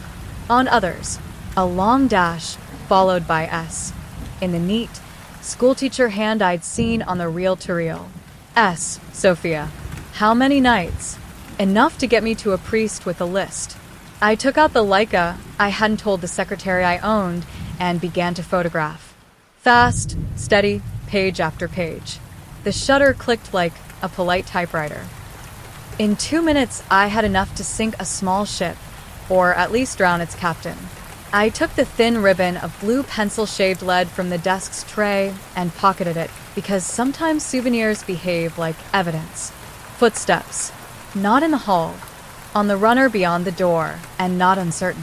I slid the ledger half-inch to the left as if I belonged to it, and turned toward the safe like I'd been caught trying to memorize its combination. The knob turned. Looking for a pen? Evan Pike asked, strolling in with the unhurried class of a man who keeps believing in stairs. I brought my own, I said, letting the Leica sit quiet under my coat. He closed the door with the care of a man cataloging moments for later resale. You move quickly, he said. It's almost like you've done this before. I learned from you, I said. Always be early to your own alibi. He didn't bother to check the ledger. He knew better. He leaned against the filing cabinet like a model showing it off to a reluctant buyer. This is the part where I threaten you, he said. I usually don't have to. Men know how to be afraid by now. Try me, I said, because sometimes the only way out is to be the wrong audience. He let the smile drop. For a second, less, He looked like a boy you didn't give money to and now regret it.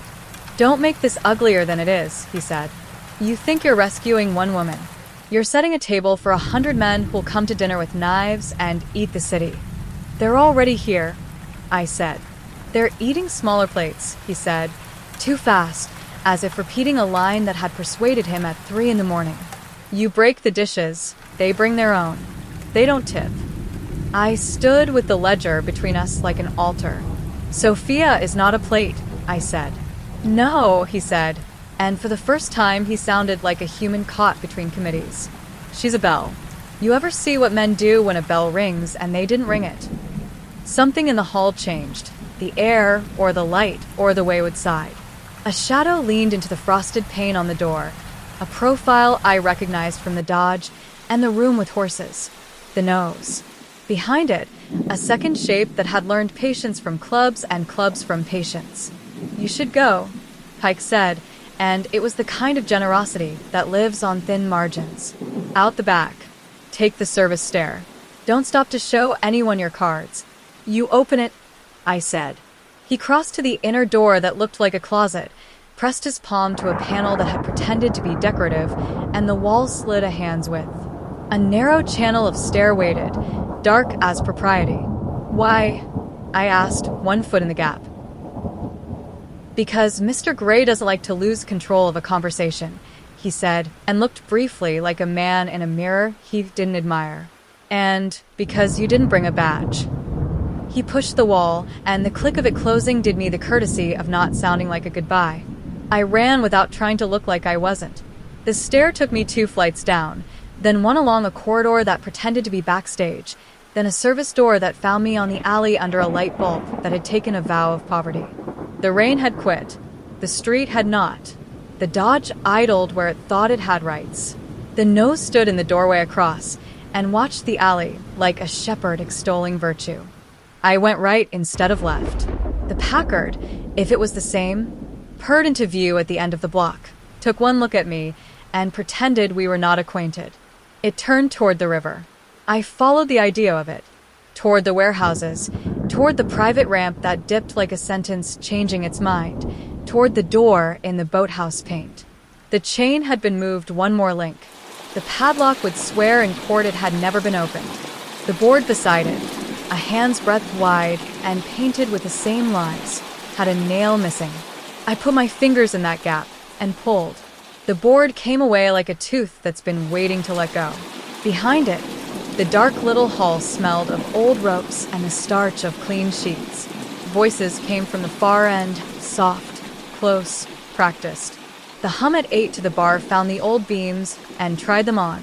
Listen, said the air, and because I was tired of being polite to it, I answered. I am, I said. Now you. The river made its wide, private sound. Somewhere above, in rooms that drank light with manners, a reel-to-reel rolled its spools like rosary beads. A bell rang, near and wrong, and the door at the end of the hall admitted me to the part of the city men tell their wives about only when they want to be forgiven for worse. It was a long room with booths like confessions and curtains like afterthoughts.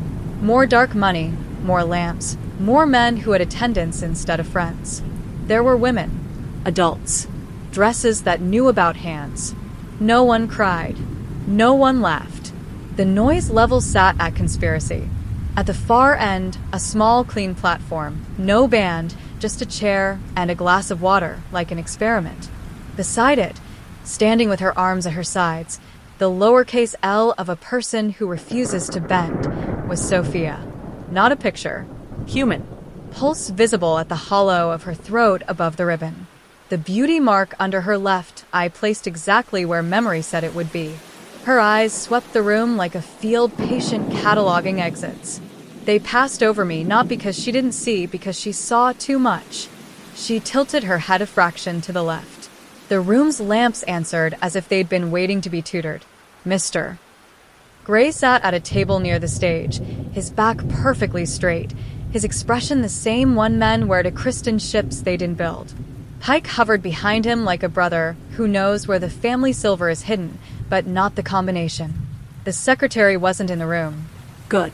I didn't need one more person to get out. A man in a tuxedo with his tie already loosened, the kind of man who counts loose as personality, raised his glass. To the listener, he said, to the men at his table and the one in himself. Sophia didn't bow. She closed her eyes like a person hearing a bad radio and made it good. The room adjusted its temperature by a degree you'd miss unless you lived in basements. The lamps drew their breath. The smoke, not smoke, came in through nowhere and braided itself cheap with the air. Listen, it said, and this time it didn't need to loan me a second syllable. I heard the rest without being told. Sophia's eyes opened. Her gaze had gone quiet. It traveled the room, and wherever it stopped, a man's face loosened like a knot in steam. She didn't speak, not to them. She spoke to the thing behind them that had been waiting to be asked its name. Tell him the truth, she said, to the tux in a voice you'd use to wake a child gently. She knows. She knew 3 springs ago when you didn't come home after the fundraiser. He laughed and made it a cough, and then didn't. His hands let go of his glass as if they'd been sitting there on someone else's instructions. She turned her head a degree. Tell the judge you can't remember where the papers are, she said to a man with a signet ring that had broken 5 laws. Say you lost them in the move to your mistress's house. Watch him try not to be grateful. She could have been a carnival act. She wasn't. It had less to do with prediction than compulsion. She wasn't telling fortunes. She was issuing assignments, and the part of the room that did the deciding was obeying. Mr. Gray's face didn't move. That's its own kind of movement. Sophia's eyes found me then. Nothing changed in her features. The ribbon at her throat ticked twice and quit. I felt the word in my lungs before I heard it in the parts of the room that register sound. John, she said, like a woman practicing a name in a mirror, where the glass talks back. It broke me like a friendly habit. Gray's head turned a quarter-inch. Pike swallowed in a way he'd later pretend was something caught in his throat. I stepped forward, not fast, and men who are paid to prevent stepping did the opposite of earning. Sophia Rios, I said, for the room and for myself. Your sister sent me. Your city sent me. I am asking you to leave. You don't say please to a person who has been furnished with too many instructions. You give them one they can own. She looked at my face and read the lie I was ready to tell if it bought me 3 feet. Then she looked past me at the door the river had borrowed from a warehouse and nodded to air or to something that had agreed to be time. Everyone, she said softly, and the lamps leaned, and the river thumped its own slow beat under the floor. Listen. The room did. It isn't often you see men with power do the thing they expect others to do for them. Their jaws went obedient. The tuxedo's hands folded without his permission. The signet ring man looked at his knuckles like they were borrowed. Sophia turned her head to Gray. It was the smallest refusal I've seen in a room full of grand ones.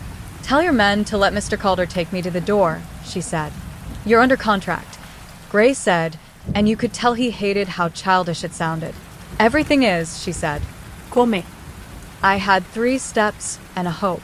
The first guard, the butcher from the Halcyon, moved. I moved faster because he expected me to move like a civilian. Pike half-reached, then remembered the room and let his hand fall. The nose did the math on trying for my ribs and came up with debt. Sophia walked like a person watching her feet because the boards might try to fail her. When we reached the aisle, the air shifted sideways. Smoke. No smoke. Draft, the thing the city uses when it wants to convince itself of miracles, came across our knees and wrapped our shins like a firm wind. The lamps bowed their heads and prayed the dimmer's rosary. At the end of the aisle, the door decided to be heavy. That's a trick all doors learn after dark. The chain on the boathouse side rattled like punctuation. The river heaved its chest. Behind us, Mr. Gray said, John, and for the first time used my name like a man and not a clerk. The minute you open that door, you're in a different city. I've lived in worse, I said, and put my palm to the wood. It was warm, not weather warm. Warm like a cheek someone else's. Don't knock, the air said, polite dreadfully. So, I didn't. I pushed. The river air fell into the room like a rumor men hadn't prepared to hear. It carried something with it, salt that wasn't on our map, camphor that wasn't from any medicine cabinet, and a low, Long note from a horn out in the channel where no ship was. Sophia's hand found my sleeve. "Don't look," she said quietly. "If you look at it, it wants to be looked at again." We stepped into the wood stink and rope smell and the long, wrong hallway that the river had built to let commerce happen without questions. The boathouse boards flexed and decided to be floor. The door closed behind us with the kind of courtesy that forgets to tell you its terms. "Down," Sophia said, chin at the ramp. "They'll follow, but not close." "Why not?" I asked. "Because the air remembers," she said, and in her voice was a lifetime of walking rooms where air did more than keep people here. Halfway down, water lapped with that dogged, unromantic insistence. A skiff tied under the floating dock knocked as if it had its own opinion. We stepped in. It tilted like a moral debating with itself. I untied. Sophia picked up the oar and made it a tongue. The river took us without gentleness and with efficiency. Behind us, men arrived at the boathouse mouth and stopped like parishioners who don't know their parts. Gray stood in the doorway and did not shout. He knew better. He lifted a hand, the smallest motion, and someone in a launch downriver started an engine like a cough swallowed. "Don't look," Sophia said again. "You keep giving that advice," I said. She smiled, and it was the worst and best thing I'd seen all week. "I used to teach beginners," she said. "They insist on their eyes." We slipped into the middle of the river's single thought. The city's reflection broke in and out of itself on the surface like a glass that had decided to be mosaic. A horn, the same wrong note, unwound out in the mist and tied itself to my spine. We were pointed south without steering. That's not the kind of thing you say out loud when a skiff is involved. "You're not rowing," I said. "I don't need to," she said. "It listens." "What is it?" I asked, because pronouns begin to demand nouns after a while. Her mouth shaped the word air and then made a better choice. "Attention," she said. "The city's first and last currency." Behind us, a motor opened its mouth the way men do when they're late to their own rescue. The launch's light made a line on the water, then broke it. It was gaining. I could feel the engine in my teeth. Sophia looked over my shoulder, the smallest anecdote of a glance, and shook her head by half a degree. "Don't look," I said, because sometimes you catch what people are throwing. We slid under a bridge's iron ribs. Pigeons that had never paid rent shifted on their high beams. A man asleep under a newspaper dreamed of owning a dog. The launch stuttered, coughed again, and learned humility. The river borrowed the sound and put it somewhere it could be useful to fishermen. On the far bank, a chapel's basement door had been painted. It was still a door. I let the skiff bump a piling and tied us off with a knot the scouts would give a B-. We climbed the ladder rungs and bedded where someone with a city job had once thought ahead. At the top, a fence tried to remind us of property and failed. The crypt door at St. Bartholomew's was unlocked because some men keep their promises even when there's no point. We slipped in. Stone held the dark like a story told too many times. The candle at the iron gate burned as if it had never been asked to do anything else. Sophia put her hand on the iron where mine had been. "We can catch our breath here," she said, every word an apology to someone who deserved better. The gate warmed under her palm. Smoke that wasn't smoke arranged itself into letters and then lost its confidence. I watched the soot make LIS and then give up. "You've been talking to it," I said. "It talks to women who've been asked to be quiet for a living," she said. "I'm a bad listener." I talked back. "What do we do now?" I asked. She looked up at the low vaults, at saints who'd been kind about being vandalized by time. "You tell my sister I wasn't lost," she said. "I was used. There's a difference." She breathed once. "And then you helped me ruin a ledger." "That part's already started," I said. Her eyes held a humor that had survived worse rooms. "Good," she said, "because men who keep ledgers don't expect the heir to file complaints." On the street above us, a Dodge idled with the patience of a man waiting to collect a debt. In the river, a launch made decisions slower than the evening. Somewhere upriver, in a club where money refuses to learn to whisper, a man with a nose told another man he hadn't earned his bonus. In the chapel under the chapel, a detective and a dangerous listener sat on a step and let their hearts try the same rhythm on for a while. Tomorrow, Sophia said, so quietly the letters didn't risk falling off. Downriver. Don't knock, I said. She nodded. This time we kick. Chapter 5, Downriver. Morning put its face on and pretended not to notice who hadn't slept. The crypt let us go like a reluctant friend. Up in the nave, St. Bartholomew's held a handful of parishioners and a priest with more work than one god can dole out. Sophia kept her head down and the ribbon at her throat steady. Do you confess? The priest asked her softly at the side door, half habit, half humor. I object, she said, and he nodded like a man who recognizes a healthy appetite for justice. We took the side streets to my office. The city does its best kindnesses in daylight. Bus drivers who wait, mothers who double knot, vendors who add an extra plum to the bag because your face needs one. Up the stairs, the radiator clicked a kind of welcome. Sophia looked at the spider plant like it might bite, and then sat in the chair that squeaked into good behavior. Your sister, I said. Later, she said. If I see her now, I won't go where I have to. She folded her hands and watched them not shake. Downriver tonight. They'll have 2 boats ready in case one of their men gets an idea. There'll be a room. Not like Halcyon. Fewer suits, more shadows. The stage isn't a stage. It's a command post. They'll put me center and call it theater. And they'll want a demonstration that costs someone more than the price of the ticket. How many women? I asked. For on the roster, she said. 2 in training. Adults. Scared in 6 different dialects. The ribbon stirred as she swallowed. And a ledger in a safe that's too proud of itself. Safe number. She shrugged. They think I hear combinations. I don't. I hear intentions. Those are easier to open. You can point me at the safe, I said. I'll insult it myself. Sophia breathed like a dancer learning a new beat. We ruin the ledger, she said. We make enough noise to call off the boats.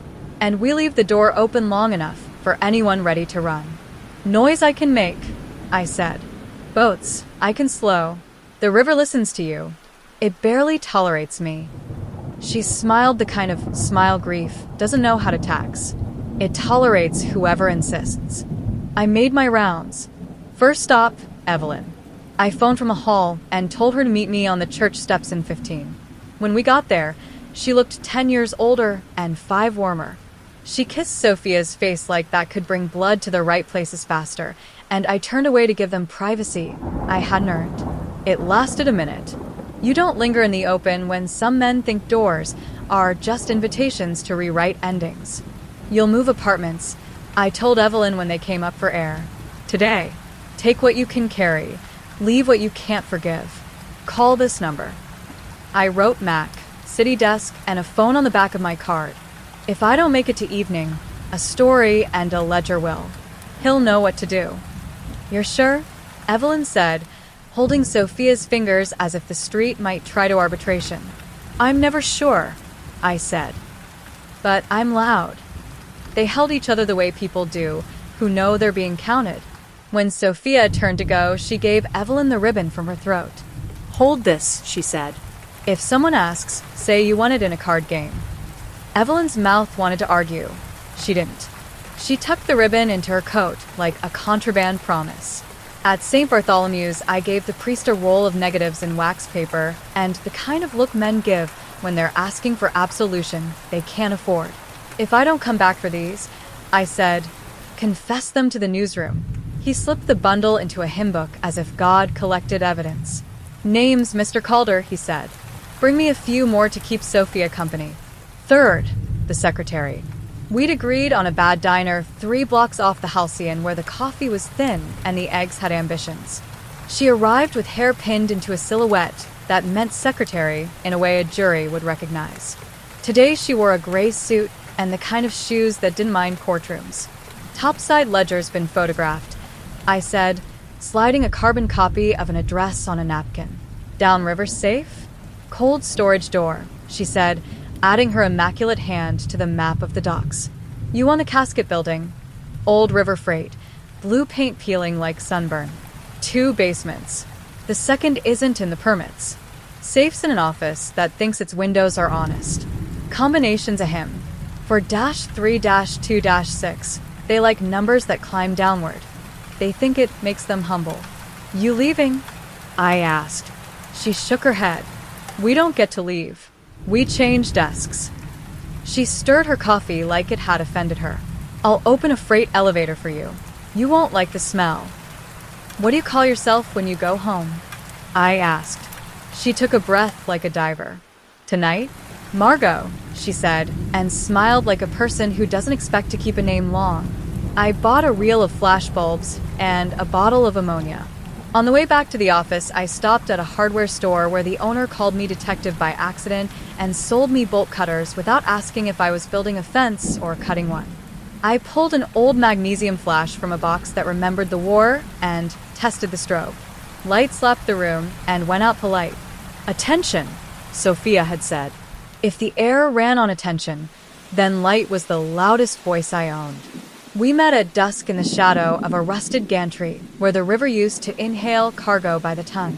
Margot led us around the building's back, past coils of rope that forgot their sailors, to a freight door. Inside, the stairwell's breath smelled like wet concrete, camphor, iron. Somewhere in the bones of the place, a generator's grumble tried to convince the night it was tame. Elevator for freight, Margot said, palming a switch disguised as a patch of flaking paint. The gate clanged, the cable answered, and a car rose into sight with the resignation of an old trick. She looked at Sophia as if the night might cut her silhouette wrong. You don't owe anyone here politeness. I never did, Sophia said, and stepped into the cage. We dropped to B1, then below that to a floor the building didn't admit. The doors opened on a hallway clerked by shadows. The soundproofing on the walls was new. Lamps with low shade sat at intervals, glowing like conspirators. The hum at 8 to the bar rode the air like a police horse. Margot checked a corner with her eyes and said, 2 guards at the south stair. 1 at the loading dock. Bored now. Less bored if you breathe wrong. The safe's left, first door after the office with the nice rug. She handed me a key on a blue ribbon, in case the hymn sticks. And you? I asked. I go distract a donor, she said. Don't wait for a cue. If the air is listening, it will pick you up. Down the hall. She stepped into the light that wasn't light, and the room hushed as if money had ordered it. Listen, she said, voice mild. At the exact moment the generators hiccuped. Once, twice, the 8-beat stutter skipping like a scratched record. Men turned their heads like birds deciding which wire to favor. I lifted the flash. If attention is a currency, light is a bank robbery. The magnesium went off with a slap that took the air behind it. For a second, less. The room was white, and every shadow ran like a deer. When sight came back, it held on to whatever it had grabbed first. For a few men, that was their own hands. For one, it was the woman at his side, who didn't want to be looked at that way in public and turned her face away hard enough to be remembered. For Mr. Gray, it was me. Mr. Calder, he said, calm, kindly, like a doctor about to say the word tumor, like it pays less tax than it does. Sophia had moved. Not to me. To the center of the room, a half step left, exact as a prescription. Listen, she said again, and this time the word had an edge. The lamps tipped a degree. A glass on the nearest table decided to ring. The ledger downstairs. I said into a silence that had started to grow teeth. You can pour money on it, it'll still burn. I pitched my voice to Carrie without shouting. Gentlemen, you've left your names where even priests can find them. A few flinched like you tossed a stone into a herd. Gray didn't. He lifted his hand once. 2 men stood at the back, Butcher and Nose. The room could have shifted into the chaos rooms like this get paid to prevent. It didn't yet. There's always a second where history asks whether it would like to be a comedy. I gave it one more push. Confession, I said to the tucks at the first table. The same man from last night, tie loosened, smile sick. I pointed at his hands. Tell her the truth. His mouth opened. The room leaned, eager as a schoolyard. He shut it, Sophia looked at him with that quiet that makes men's bones think about childhood. "Do it," she said. He did. Words came out of him like a stuck window learning again. Not love, not repentance. Information. A date, a hotel, a name none of us needed. His face didn't blush. It disarranged. "Attention," Sophia said, and I felt the room's center of gravity tilt. She rolled her gaze, barely, to the signet ring. "Tell the judge," she told him, and he nodded like a sleepwalker. Gray stood. "Enough," he said, "not to us. To the air." The lamp steadied. The hum corrected its time. The river under the floor held its breath like a woman at a doctor's. "You want to make a spectacle," Gray said pleasantly. "Do it somewhere with grander ceilings." He put his hands in his pockets in a way that made his tailor proud. "You're not saving anyone, Mr. Calder. You're inviting more men who do not use napkins." "That ledger downstairs says otherwise," I said. "It says we keep track," he said. "So we can say no." He tipped his chin. "Do you know the men beneath us? They don't keep ledgers, John. They don't even keep chairs. You push these gentlemen out of this room, and they will still be men. They will shop elsewhere." "Let them," I said. "Some light doesn't belong in your room." He watched me like I was volunteering to translate a book he'd written. "You'll forgive me if I fail to admire your mercy," he said. "Take your listener. Walk her up. Find another city. This one is engaged." Every part of Sophia's face wanted to say yes. None of them did. "Not without the others," she said. Gray's disappointment was real this time, almost tender. "I hate courage," he said. "It makes everything untidy." I threw the second flash. It bloomed.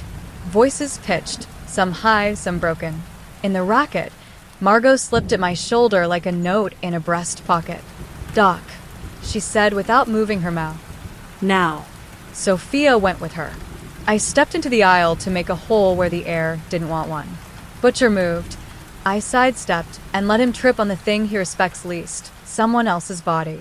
Nose grabbed for my coat. I left it with him like a gift that wasn't. Gray didn't shout. He gestured, fine wrist, small cue, and a pair of men peeled off for the south stair, boot soles careful on the carpet, not born to running. Pike looked at me like a man looks at a house he grew up in and doesn't like anymore. "Evan," Gray said without turning, and Pike's shoulders fell into line. He walked 2 steps and then stopped. It was so small the room didn't notice at first. He put his hand on a lamp and turned the shade, just enough to point its light the wrong way. The beam caught the butcher in the eyes. Butcher swore in a way that sounded like a prayer and walked into a chair he would have preferred not to. I couldn't thank the man on principle. I thanked him anyway, with my feet. We reached the hatch to the river mouth, and Margot was there with a crowbar that suggested she had read a different catechism. The chain on the door had been looped twice. Fear's arithmetic, but links still have memories. I put the bolt cutters to the old steel and closed my hands. It cried. "Good." "Let it." The door opened not onto night, but onto the river's breath, which is a different country. The skiff was where we'd left it, as if the river honors reservations. We got Sophia in. Margot pushed the bow with her shoulder while I untied. The launch downriver coughed awake again. Men shouted with bank accounts. "Don't look," Sophia said, and this time I didn't. We slipped into midstream. The water had decided to be on our side, or to let us think it had. The launch's light ate its own tail. Voices followed us to the bridge and learned they weren't fast. Above, the city sketched its morals in neon and tried to sell them for the price of a drink. At the far bank, under the chapel wall, a figure stood with a coat held around him and a small, honest lantern that looked like it came out of a drawer with Bibles. The priest. He had a coil of rope over one arm and the look men save for birth and trouble. "Pull," he said, and the rope remembered its knots. We brought the skiff in dirty and breathing. He helped Sophia over the lip of the stone and didn't pretend his hands didn't shake. Behind us, the launch stopped trying to be impressive. It idled, circled, decided the pier was a bad place to be judged, and went to talk to the shadows under the next dock where men keep their options. Somewhere behind them, A green sedan found its own acceleration and took off for City Hall. Ledgers travel faster by car. Inside, the priest said, because a good man's first order is always in. We took the side door, and the stone took the sound and kept it. In the crypt, the iron gate felt warm to the touch, like a hand heater you didn't buy. The soot on the bars tried to spell, and got halfway to Yeno before it lost heart. Margot caught her breath, looked around like she'd snuck into a museum, and laughed once. The sound came out like a cough. We're not done, she said. No, I said. We're at the part where it gets ugly and honest. I looked at Sophia. You can walk now, or you can walk back and pull 3 more. She didn't answer me. She answered the air. Listen, she said, and for the first time the word wasn't a command. It was a request. 3, the priest said, because priests love numbers when they're small enough to become names. Bring them to me. I'll pretend the keys grew legs. We went back out. The river had chosen to be an accomplice for one night. That's more than you get from most institutions. We took the skiff down the slow seam where the current forgets itself. Under the bridge, Sophia put her eyes on the dark where men keep decisions, and she found the thread that ties rooms together for people who sell them. Left, she said. Listen, there. We wedged the skiff under a ladder that had been left out of the blueprint on purpose. I climbed first. My hands remembered our arrangement. On the landing, the loading door's padlock waited to tell me it was brand new. The bolt cutters told it to write home. Inside, a corridor where the air kept its voices. A storage room in which nothing wanted to be found. A side office with an empty cot and a blanket that resented its job. Down the hall, a bar of light under a door like a slit of theater. I put my ear to the wood. Someone breathed on the other side in a 5 count I recognized. A woman trying not to give her panic ideas. I eased the latch because latches respond to respect faster than force. Inside, a small room, 2 chairs, 1 woman sitting in one, wrists looped with silk that thought it was kindness. She was 30 or 25 made quick. Freckles. A mouth too stubborn to be sold. She looked up and produced composure. You late? She asked. Right on time, I said, and sawed the silk with a pocket knife I keep for my better days. Friends outside. Boat under the pier. Priest up the hill. She stood and counted the room with her eyes like she was adding it to a ledger in which she owed nothing. There's another, she said at the door. 2 rooms down. Blonde. Doesn't know yet that she's brave. We moved. The hallway learned our footsteps and decided not to tell. The second door had a bolt. Bolts respect leverage. I put a shoulder to it respectful, and it remembered it was wood. Inside, a woman my mother's age with a haircut new to the century. She had the quiet that comes from too many men using the same wrong words. You don't know me, I said. You may not like me.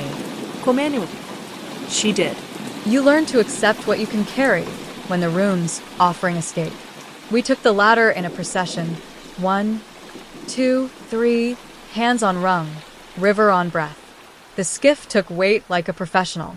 We shoved off, and the water pretended we were old friends. Behind us, a shout.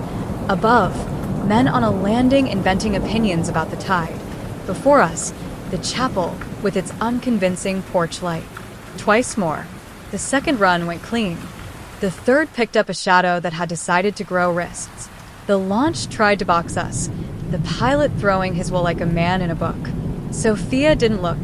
She made the air look for her. The wrong horn blew again in the mist, and the launch's engine answered with a cough that had a mother. We slid under its light while it remembered being embarrassed. Back in the crypt, the priest pressed cups of hot something into hands that had learned how to be ready. Margot counted heads like a city clerk her first day on the job. Sophia sat on the step with her eyes closed, not resting, tuning. Evelyn, she asked, not opening them. Home, I said. Waiting to quarrel about dinner for the rest of your lives. That sounds expensive, she said, smiling. Above us, somewhere east, sirens made suggestions.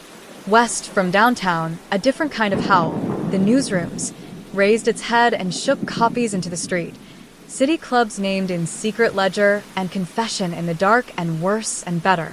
You could hear presses like thunder. Men in important shoes would be stealing their own faces from front porches by morning. Margot set the crowbar down like a relic. "You've bought an hour," she said. "2, if the river's jealous." "We need enough," I said. "What's enough?" the priest asked. The soot at the gate made another attempt. It spelled enough all the way to the H this time and held it like a lung learning.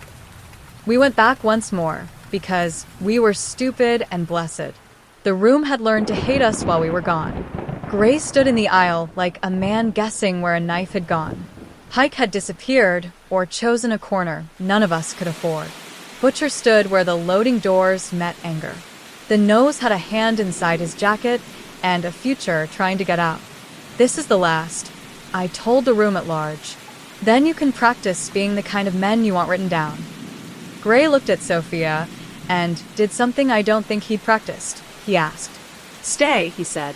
A single syllable, tender. It surprised him to find it in his mouth. "Listen," she said, and said nothing else. The lamps pitched pennies into their own light. The river under the floor put its shoulder to the building.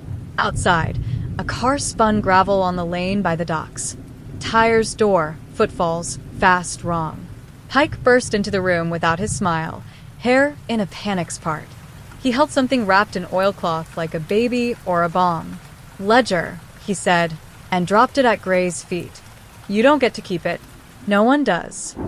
Gray looked at him as if he'd just walked barefoot into the wrong pew. He bent, slow, supremely, and unwrapped the bundle. Brown buckram, schoolteacher's hand. It smelled like ammonia and the inside of a liar's jacket. "You would burn the timepiece to fix the alarm," Gray said. "I would," Pike said, "because men like you will always set another." He looked up at me, and there it was, the unlovely thing. Guilt combed into usefulness. "Get out." He turned toward the butcher. "Let them out. We're not showing this city how to kill." Butcher looked at Gray for his next thought, and Gray had been surprised too many times in 1 hour to be useful. Butcher did the arithmetic men like him do: strength, number of steps to the door, cussedness of the river, and moved aside. We took the aisle. We took the door. We took the ladder down to the skiff with the ledger's stink in our coats and the river's pulse in our wrists and the city's long appetite at our backs. We pushed off. Halfway across, the wrong horn blew again, and the air spelled something I didn't need to read in soot. "Listen." I told it, and this time I could swear the river answered. "Good." We nosed the skiff under the chapel wall one last time, and let Street Bartholomew take possession of bodies it had not asked for, but would keep. The priest set his jaw in a way that meant paperwork and trouble. Margot stood under a light that made a halo out of dust motes. Sophia leaned her head against a cold stone and closed her eyes. "Tomorrow," she said. We stopped whispering. She opened them, found me, and then John. "We find the men without ledgers." "Yes," I said, because I was tired of aiming higher. "We knock for them." She smiled. "No," she said, and the word was a promise. "We kick." Chapter 6, Headlines. By breakfast, the city had opinions. You could hear them thudding off porches in bundles wound with twine. Every corner boy hawked a different verb. Exposed, names, ledger, scandal. Mac at the Sentinel gave me the front half of page 1 and the back half of a headache. He left my name out and put others in large enough type to make a judge learn to read again. I watched the presses chew down a staircase of paper from a balcony that shook like a confession. The room smelled like ink and old oaths. Sophia stood at the railing, eyes half-lidded, as if she was listening to the way the letters arrived on the page. Maybe she was. Once, in the drift of atomized ink, the spray caught a draft and wrote itself into 4 letters and quit. "List. Sees you everywhere," Max said, hurrying up with his tie knot forgiving him. He had 3 phones going and a newsroom full of men trying to be 5. "You like the headlines?" "I like the font," I said. "The rest of it is going to get us sued, strangled, or both." "That's Tuesday," he said. "Thursday is corrections, and Friday we drink. Who's your priest? The kind who can hide a ledger in a hymnal, I said. Good, Max said, turning toward the chaos. I got the DA on one line promising me a grand jury and a councilman on the other line promising me he never learned to write his own name. Meanwhile, half the city's wives are learning to spell annulment. He softened half a degree when he looked at Sophia. You all right, miss? No, she said. But we're awake. Mac nodded. That'll do, he said, and vanished into 3 arguments at once. We walked back into a morning that had been asked to pick a side. On the corner, a woman used a headline for shade and told her friend, I always said, which is the city's other religion. A man in a hat too expensive to be honest dropped his paper face down into a trash can and pretended not to remember where he'd put it. Down the block, a Dodge pretended to be a delivery van. I led it. At St. Bartholomew's, the priest had turned his vestry into a registry office. The 3 women we'd brought up out of the river's mouth sat with cups they were holding like evidence. One wore a borrowed sweater, one wore stubbornness, one wore calm like a new pair of shoes that might fit. Margot moved between them with a clipboard and the patience of a nurse who is tired of men calling it help. Names, she said quietly, writing each one down like a promise. We'll find you rooms that lock from the inside. Gray? I asked her. Working the phones, she said. He'll keep certain men in their chairs because he prefers a view of his enemies. He's good at that. The ones without chairs? They're moving. Tonight. Where? Sophia asked. Margot tapped the blank spot in her ledger where the men without ledgers belonged. South of the yards, where the brick gets soft, she said. An old porcelain factory turned cold storage, turned something else. They call it the kiln because this city loves a joke that hurts. Who calls it that? I asked. The ones who collect, she said. The river had laid its geography inside me. I could see the street grid curl toward the flats, past a bakery that baked steam and a slaughterhouse that kept its knives proverbially clean. The kiln would be a long block with blind windows, the kind of place a truck goes in and a roomer comes out. The kind of place you make sure has a back door before you go in the front. We're not cops, I said. We're loud, Margot said. And we have a priest, a paper, and a woman the air pays attention to. The priest handed me a parcel wrapped in brown butcher paper tied with string. Film, he said. If you see a fire, throw it inside. You sure you took the right vows? I asked. He smiled the smile of a man who has seen both better men and better plans. I keep a list. At noon, the city pretended normal. The Halcyon's awning stood up straight. The Eidolon's porter-polished brass until it remembered how. Men with names on doors had lunches where they said unfortunate and isolated and misunderstanding into martinis. The phones at the DA's office rang like bells and no one answered them with anything but forms. Pike found me at the corner by the pawn shop, hat in his hands like a confession.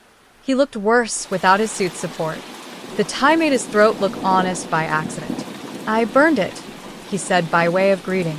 You saw me. Men like Gray always have a carbon, I said. 2, he said. But not the river book. That one was a singleton. He kept it because it made him feel righteous. Pike watched a truck go by with a load of crates that rattled like arguments. He'll still claim he can keep his gentlemen safe. He can't. They won't come down river anymore. They'll go lower, where the rooms don't have lamps. You know what lower looks like, John? I've been to the kiln, I said. I just didn't know its name. He flinched at the word like someone had said his mother's full name. You can't go there with a camera and a prayer, he said. They'll feed you to nothing, and nothing won't even have the decency to burp. You offering help or eulogy? I asked. He looked at Sophia, and then away. I'm offering a ride, he said, and a door I can open once. Why? Sophia asked.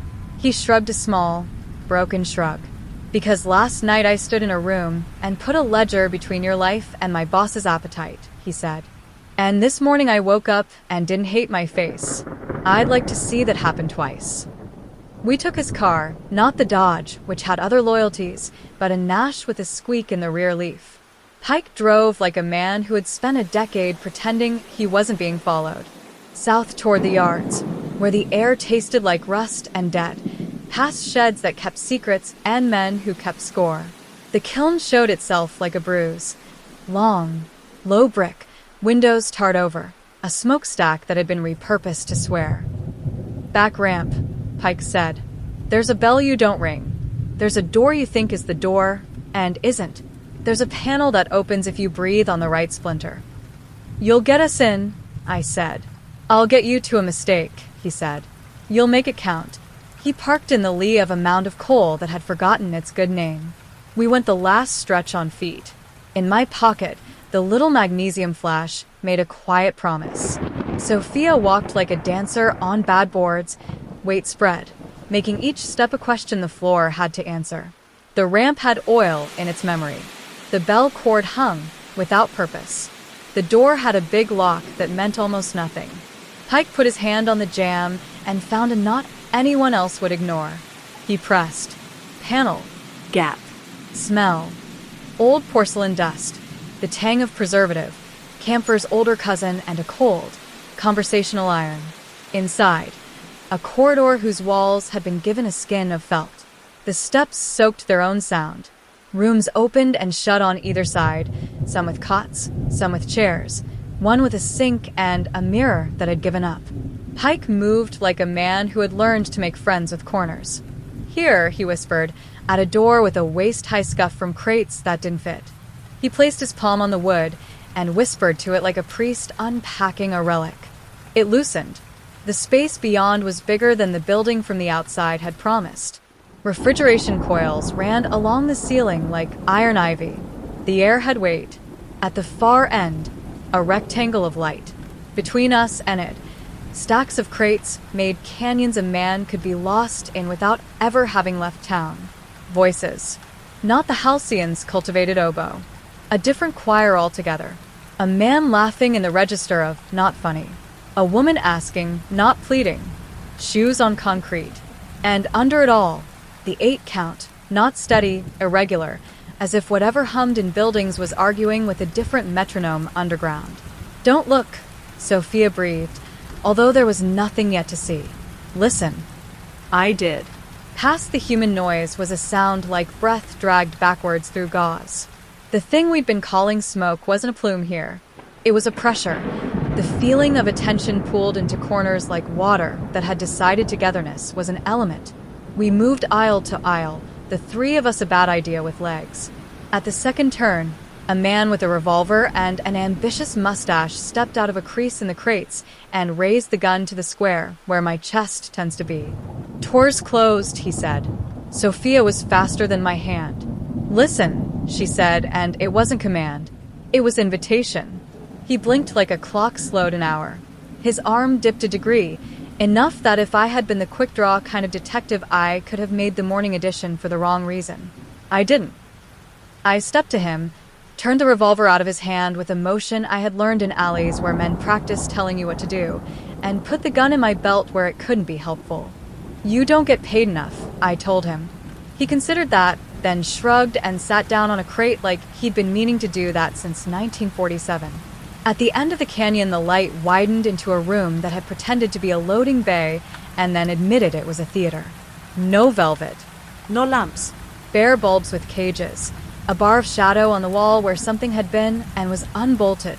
A chalk circle on the floor that made my teeth feel like battery posts. Men stood around it like boys around a frog. 2 women stood at the far wall, their wrists looped to hooks, not cruel, just economy. Adults. Awake. Watching us watch them. A man in a baker's apron with flour in the wrong place turned when we entered and showed us a scar that had learned its way around his jaw. "You brought him," he said to Pike. "Brave." Pike didn't smile. "You want Gray. He sent me." Apron shook his head. "Gray sends polite. This isn't polite." He looked at Sophia, and the room learned something about silence. "You're the one who makes the lights bend. I'm the one who listens while men pretend not to speak," she said. He gestured at the chalk circle like he was proud of it. "Step inside," he said. "Let's see if your air has bones when the room's talking back." Or, I said, and took the parcel from the priest out of my coat, "We forget the show and go straight to headlines." I yanked the string, and the paper fell away. Film reels. Proofs. Enough to make a city fail at denial. Abruptly, every man in the room practiced being a mathematician. Apron raised his hand. 3 others went for tools that weren't tools. Pike spoke first, bless him. Think about your margins, he said to them. You run this out of darkness and charm. You'll run out of both by noon if you make the wrong mess. Gray can smother a scandal. You can't. Your ceiling is the sky. Apron glanced at the chalk circle like it could be helpful. We could keep it quiet, he said without conviction. Not with God's press room upstairs, I said. Not with the river complaining to priests. I palmed the magnesium. Light likes to arrive with a story. Let the women go. I leave with my proofs. We give the DA the names you owe him. He lies to his wife again and signs papers later. And if we say no, Apron said. Sophia stepped into the chalk circle. Listen, she said, and the room changed the way men change in court. The exact same faces rearranged by consequence. The bulbs dimmed the way lamps do when a storm is outside the window that hasn't been built yet. The refrigeration coils sing a low, tired note, and in the far wall a hairline crack wrote itself into existence and then erased itself as if embarrassed. Apron's jaw tightened. Parlor, he said. You only work in parlors. You only think in parlors, she said, and tilted her head toward one of the ropes. The knot fumbled with itself, learned, and let go. The older woman stepped forward and laughed, a single low bark that sounded like enough. 2, Sophia said. The second rope tried to forget how to be a rope. Failed, tried again, succeeded. The second woman came forward as if she'd been waiting for this moment for 20 years and had put a nickel aside for it. Don't, Apron started. Look, Sophia finished for him, and the air in the room curled on itself like a page turning. The men blinked a community blink. While their pupils decided which century they lived in, Pike walked to the hooks like a man going to hang his hat, lifted them off the wall, and placed them gently on the floor. Ledger. Apron asked no one, like a catechism. Burned, Pike said. Better than you deserved. I lobbed the magnesium toward the ceiling, and for a heartbeat we were all proof. When the afterimage unpeeled, the room faced a choice. Men without ledgers don't like choices. They like routines. The first man to move reached for a knife, realized he'd forgotten which pocket carried it, and settled for cursing. The second man took one look at the crack in the wall trying to become a door and decided he had somewhere else to be. The third man, Apron, did the smart thing. He raised his hands, palms up, like the city had taught him how some mornings begin. Go, he said. Not to us. To everyone. Let them go. We did. We walked the aisle in the canyon the crates made. We walked past the man with the mustache who'd remembered how to stand up and decided not to. We walked through the panel Pike had sweet-talked. On the ramp, the river's breath came in like a friend late to the party and bringing ice. The 2 women climbed into the Nash's back seat and did not cry. At the top of the block, a man with a newspaper folded under his arm fell into step with us and didn't look. Margot. She made a face like a schoolteacher watching boys cheat and said, I have a key to a warehouse 2 doors down nobody uses anymore. You can park there long enough to make introductions. Introductions? I asked. To new names, she said. To rooms that lock. We moved. The Dodge that had known me before turned the corner a block too late and idled like dignity. The street kept its business. Coal carts. Dogs with more sense than their owners. A boy with a stick and a dream. Because the city has a survival instinct that isn't ours. At the warehouse, we slid the door just enough. Inside, dust performed its only act. Margot handed the older woman a card, hers, and the younger woman a card, mine. You'll need both, she said, practical as a ledger that refused to be burned. There's a place at 38th and Mercy that doesn't ask for references. Say Father K sent you. Who are you? The younger one asked. A typist, Margot said, and grinned at me without teeth. We were almost done being blessed when the building's air learned a different song. Not the 8 count, not the coil hum. A higher pitch, thin, hungry, the sound you hear in wires that have been asked to carry more honesty, then they can. Sophia went still, not afraid, alert. Don't, she said, and her voice had the kind of quiet horses listen to. Don't what? I asked. Call it a win, she said. On cue, the newsboy on the corner flung down another stack and yelled a headline that wasn't ours. Assistant DA found dead, and below it a smaller one. Councilman flees, ledger denied. The city had its counters laid out already. You show it a mirror and it will break it. You show it a door and it will lock it. You show it a ledger and it will teach a dozen men how to claim they never learned to read. The Nash's engine turned over like a morning after. We got in. Pike took the wheel like he'd earned it for a day. We pulled out into a street that had memorized how to ignore us. The river kept its face. We dropped the women with the priest, whose porch had become a border crossing. The older one kissed the back of my hand in a way that would look wrong written down. The younger one looked at Sophia like she'd learned the shape of bravery and wanted to remember it for another day. Tonight, Margot said, as we stood under the chapel's crooked eave, Gray will retreat. He'll tell his men to sit on their impulses and call their lawyers. The kiln will close its panel and open another in a building that hasn't been painted in a decade. But the ones with knives, she nodded south, they don't read. They'll move. We can follow. But we can't just be loud. We have to be right. Sophia put her palm to the iron gate. The soot spelled listen all the way to the end for the first time, and held, proud as a child. The air isn't a party trick, she said. It's a way out, for the ones who want it. And for the ones who don't, I asked. She looked at me like a man who has been introduced to his own reflection and asked if he recognizes it. We make them want it, she said. We show them something louder than their habits. How? I said, not as a challenge, as a field note. Headlines, she said, and patted the newsprint in my coat like it was a living thing. And rooms where men don't get to whisper. And one more door. Blue. I asked. She shook her head. Black, she said. The one under the municipal tunnels. The one the electricians won't look at. The one the city wrote off as a flaw and learned to step around. The old storm drains, Pike said, color leaving his voice. They say there's a dry corridor below dry corridors. They say the workers left their tools there because the rooms took them out of their hands. Rumor, I said, because I like insulting the things that might save me. Sophia smiled the smile you give a dog, who insists the thunder is a person. Let's go insult it, she said. We went. South and east where the grid loosens, under iron that had forgotten to hold trains, across a lot where someone had laid out bricks like a child learning math. The municipal building at the edge of the yards had a basement, and the basement had a locked door, and the locked door had a supervisor who had better things to do than argue with a city badge he didn't recognize and a priest who knew his grandfather. Down in the lowest run, where fluorescent tubes hummed like tired prayers and concrete sweated secrets, a grate covered an opening too narrow for a man my age to climb willingly. The air there refused to be warm or cold.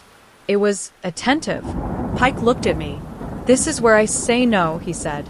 Say later, I said. You can reach us with a rope. Or a rosary, he said to the priest. Names, the priest said, almost cheerfully. Bring me some.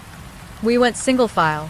Margot with a coil of line, me with a flashlight that enjoyed dying at the wrong moment, Sophia with her hand on the wall, feeling for a pulse. The dark below wasn't empty. It was full of places light forgot to use. The concrete had been poured by men who did their jobs and thought after. Water had written its own history in the splotches left behind. Halfway along, the flashlight died the honest way. No drama, no slog, just stopped. We stood. My breath sounded too big. Sophia put her palm to the wall, and the wall recognized it. The air curled back, just enough to let us see without seeing. There was a seam up ahead in the concrete, not a door, just two pieces of city that had never quite agreed which one should be responsible. From the seam, something like smoke and not like smoke moved against the draft. Listen, it said, again patient pleased. Down. Don't knock, Sophia said, and this time the dark laughed, a sound like paper thinking about flame. We put our shoulders to it. The seam widened. The city made room for us the way a dream does when you insist on going somewhere it hasn't drawn yet. Beyond, a space without purpose waited, dry as a promise and twice as dangerous. Behind us, up in the part of the world that pays taxes, a siren remembered its route to the river. Ahead of us, under the city that learned to look the other way, a room full of nothing sharpened its teeth. Chapter 7. The Black Door. The seam gave the way old grudges do. Slowly, then all at once. Concrete shrugged, dust lifted like a congregation unwilling to stand and sit on command. We squeezed through sideways, breath pressed thin, shoulders learning other people's mistakes. On the far side, our flashlights found a space the city had never stamped with approval. A long, low chamber, one wall raw earth, the other poured in a hurry. The ceiling hung a foot lower than comfort. Someone had painted a door at the end of it the color of ending. Not blue, not steel pretending it had manners. Black, flat, lightless, the paint dead as an eye. No nav. No keyway, just a seam and a plate at shoulder height that wasn't brass or anything else the room would admit to. Municipal? Margot breathed, skeptical. Municipal doesn't do black, I said. Sophia stepped forward like a dancer choosing the first bar of a piece. She lifted her hand and set her palm on the plate. The usual cold didn't come. Not heat either. Something recognizing. Her jaw flexed once, like she'd bitten a word, and decided to keep it. Listen, the air said to her, to the door, to us. It sounded pleased with itself and tired of our questions. Behind us, Pike's line went taut and eased. He was kneeling at the grate above with the priest braced in a doorway that had never intended to hold men like them. You've got 5 minutes of courage, Pike called down.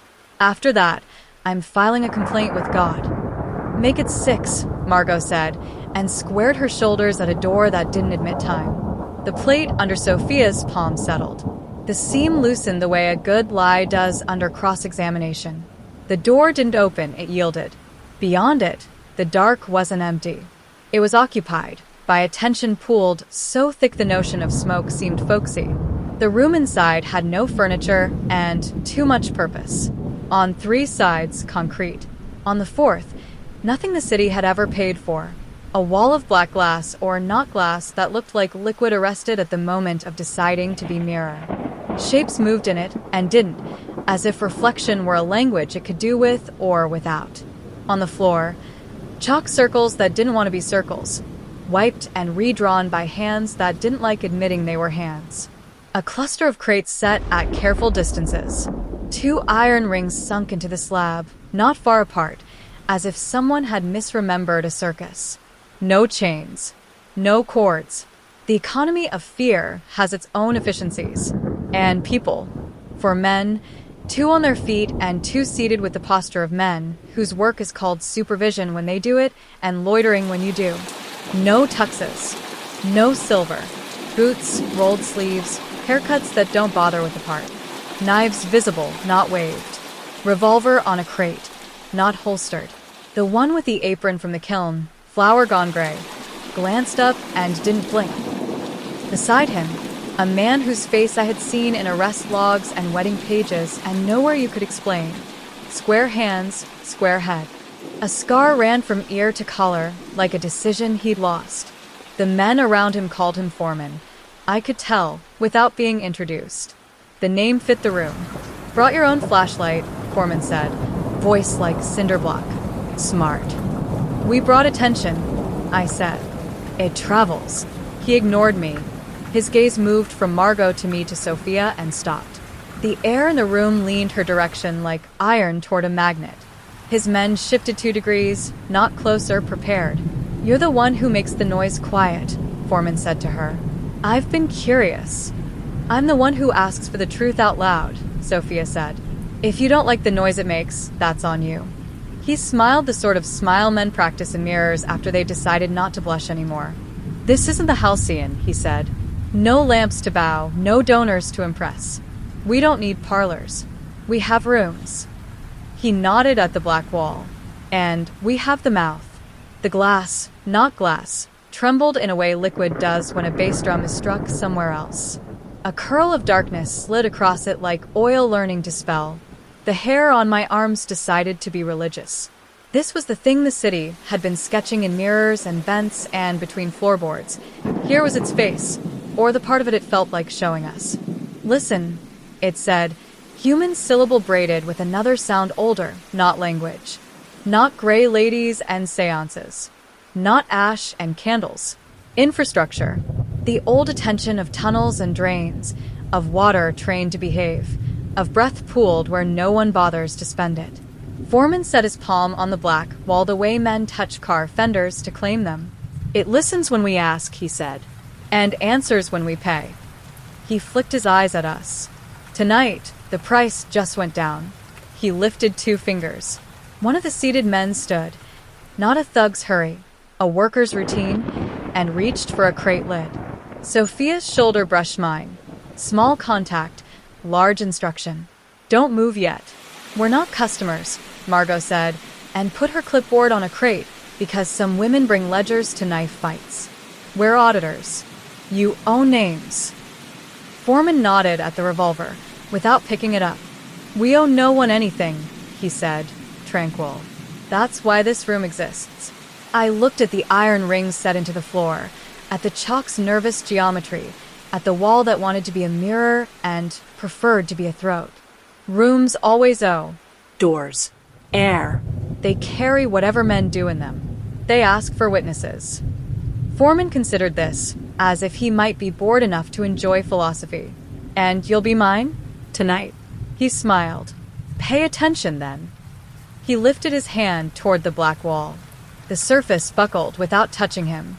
Behind the glass, not glass, a shadow smoothed itself and came forward like a fisherman's net. It pressed without pressure, and the iron rings on the floor whispered, as if something in them had remembered being hot. The air swelled. I tasted camphor and rain that had never fallen. Sophia stepped into the nearest chalk line. No flerisc. No apology. Listen, she said, and the room's hum stuttered as if insulted. She didn't speak to the black wall. She addressed the air between it and us, the middle distance men used to ignore each other. Tell me who you belong to. The wall answered, not with words, with a shift, a tightening, as if the whole room were a throat and it had swallowed. The lamps, no lamps. The bulbs flickered. Concrete ticked. The chalks curved side. I watched Foreman's pupils pinch and widen, like a boy watching a trick he refuses to call a trick. It belongs to whoever stand their ground, he said, too quick, and whoever pays. Then you've been stealing, Sophia said, still mild. It belongs to the city, to attention, to anyone who knows how to ask. Foreman would have laughed in any other room. He didn't hear. He gestured. The man with the crate lid pulled it aside. Inside, not bodies. Never that in this story, not here. Just what you keep when you plan to make people into invoices. Envelope stacks, a ledger smaller than the one we'd burned in Smugger, a ribbon of keys on a steel ring, a box of ribbons, real ones, black and blue, evidence of someone's idea of theater. On top of the stack, a municipal map with a pencil line drawn in red, tracing a corridor that did not appear in any building plan, our route. Proofs, Margot said. Inventory. Thank you. Foreman's nostrils flared exactly once. Take 1, he said. Leave 2. Or, I said, we take the keys, the proofs, the map, and your name. He considered how many hands his men would need to break to fix that map. 2 fingers lifted again. The standing man stepped, pivoted, efficient, and something changed in the black wall's surface, a ripple that grew until it stopped being ripple and became reach. Sophia drew a breath, and the reach paused. She turned her head a millimeter. Don't look, she told me, automatic. Busy, I said. She extended her hand toward the black wall, not to touch it, just to indicate the space where its attention had pooled. You're grooming it, she said to Foreman. You feed it easy tasks until it thinks you're the only voice that matters. We're training it, he said, like a city animal. Rats, pigeons, attention, same diet. You bribe it to behave. Then you've forgotten what happens when animals remember their wild, she said. They stop performing. They start deciding. The wall flexed at her voice. Not toward her, around her. It pulled back from the chalk lines, like a dog that trusts one hand and not the others. The bulb steadied a hair. The hum in the concrete found a lower register and held. Foreman opened his mouth to give an order, and the air stole the verb half-formed. Keys. Margot said, already moving, not fast, correct. She took the ring and the proofs and tucked both into the clipboard's depths. Map, she said, and I slid it free while the wall and the woman negotiated terms. The foreman took one step towards Sophia, a precise step, practiced, and found his boots soul-kissing chalk. He froze. Not superstitious. Professional. The chalk meant cost in a language he had learned too well to perform in public. You think headlines change what happens downriver? He asked, and there was real curiosity in it, like a man asking whether a lock picks itself if you stare at it long enough. They don't, I said, but they change who pretends not to hear. I lifted the flash. Foreman didn't blink. His men did. The bulb imploded with a slap, and the room did from white to its own mean version of night. In the afterimage, I saw the black wall bow toward Foreman's shoulder and then stop as if someone had taught it manners while my eyes were shut. Out, I said. Not to Sophia. To everybody. The seated man moved to draw. Margot had his wrist before he was half committed and put his hand flat on the crate like school. Pike's voice came down the corridor behind us, strained. 1 minute left on the courage clock. Sophia lowered her hand and stepped out of the chalk with the slow care you use not to wake someone who needs the sleep. The wall eased as if a room had exhaled. The men didn't. They learned a new pride instead. Survival. Foreman didn't reach for his gun because he wasn't a fool. He watched me take the proofs. He watched Margot pocket the keys. He watched Sophia with a gaze I wouldn't wish on good men and would happily spend on bad. You'll be back, he said. Not a threat, a weather report. And you'll move, I said. But tonight, you don't take anyone through that door. His eyes flicked to the rings in the floor, to the ribbons in the crate, to the wall that wasn't his. A calculation passed. Not tonight, he said. The air's tired. We're reversed, not a retreat. An audit completed for the day. The black door yielded and reconsidered and closed behind us with a sound like a city memo stamped received. Pike caught Sophia's elbow as she stepped up into the corridor. The priest hauled me by my lapels like a fisherman who'd never studied knots. Back in the fluorescent lowland, the supervisor who'd lent us the wrong key pretended to discover a form he liked. We signed a name that wasn't ours and meant every letter. On the street, the afternoon had decided to show up after all. A newspaper blew against my shin with the older headline Ledger, as if the city were trying to remember which story it had chosen. At St. Bartholomew's, the priest laid out a length of butcher paper and we unrolled the municipal map on it. Margot traced the red pencil line with her pen like a surgeon prepping an incision. The mouth under the mouth, she said. A corridor that doesn't exist on paper connecting 3 buildings that don't admit to knowing each other. The kiln, I said. The Eidolons boathouse, she added. And the municipal power substation by the yards, Pike finished, surprised at himself for helping. The grid, Sophia said, and the word meant more than electricity. She put her finger on the black doors, and then on the church. They thought they built rooms, she said. But they built a system. They organized attention. We're just rerouting it. Tonight bought us time, the priest said, not to be a pessimist, to be responsible. Tomorrow buys us consequences. I looked at Sophia. She looked at me. This is the part in the story where people lie and say we're safe. We didn't. We need one more thing, Margot said, practical as an invoice. Witnesses who don't wear hats. Women walking out of doors under their own names. Noise we can't be accused of inventing. She looked at the priest. Sanctuary that bleeds into City Hall. I can stage a procession, he said. Paperwork in one hand, candles in the other. The city likes a parade even when it isn't sure who it's about. And Gray?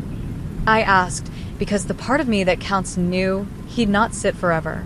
He'll offer you an arrangement, Pike said, bleak. He'll say he's the best version of a bad thing. He'll be right until he isn't. Then we'll make him isn't, Sophia said. I walked to the iron gate and touched it. Warm. Soot spelled listen without apology, then added a shy second word below, like a student venturing a sentence. Enough. Almost, I told it. The river outside remembered its chore and kept moving. The city rehearsed its alibis. Men upstairs wrote checks, tore them up, wrote new ones. Down under the floor that pretended to be a map, a black door waited for us to learn how to keep it closed, or open it loud enough that the street above would finally turn its head and hear. Chapter 8: Procession. By evening the city had chosen bravado over shame. It always does when the lights are on.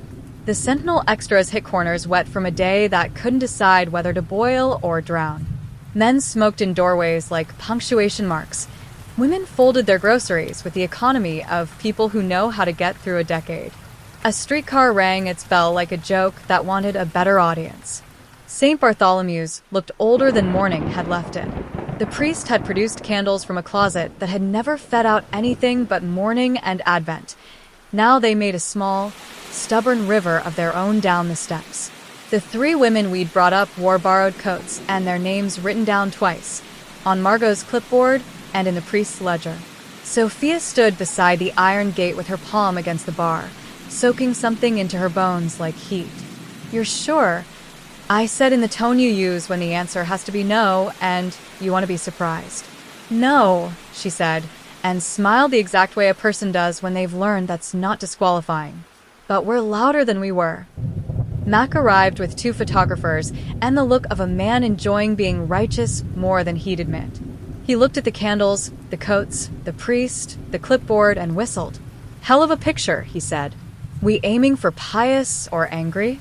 Yes, Margot said, and handed him a release form no one had invented yet. He signed his name out of respect. Father K tapped the top step with his palm for silence and got it the way good men do, by being expected to. We'll walk, he said. Not march. You march, and men think they can marshal you. We'll walk and let the city risk looking us in the eye. We stepped off toward City Hall. Not a parade so much as a rumored daring itself. The priest at the front, candles at his flanks, women under coats with their chins up, Margot and her clipboard stitching names into the air, Mac's boys taking pictures that smelled like burned metal, Pike 2 steps to our outside with his hat down, and his jaw remembering what it did before he had tailored suits, me at the rear with a soft ache where caution lives. Sophia didn't lead. She tuned. You could feel it in the way the street acoustics behaved. Bus hiss softened when she turned her head. An L car's scream thinned and went by with its teeth in its pocket. People on stoops didn't applaud. This wasn't a world for that. But they stood up. Some took their hats off, surprised to find they still had the habit. At the corner by the courthouse, a squad car eased in and thought about being helpful. The sergeant climbing out wore the expression men get when they've been given orders, and also a newspaper. He took in the candles, the coats, the priest's collar, and our lack of drums. You got a permit? He asked the way you do when you want someone to make your day easier.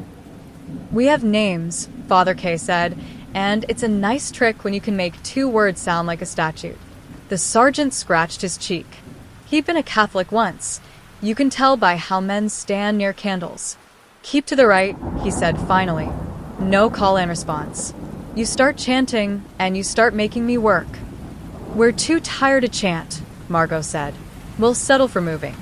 When we turned onto Broad, City Hall raised itself like a judge at a charity gala, granite, colonnades, ideals carved in stone that might as well have been butter.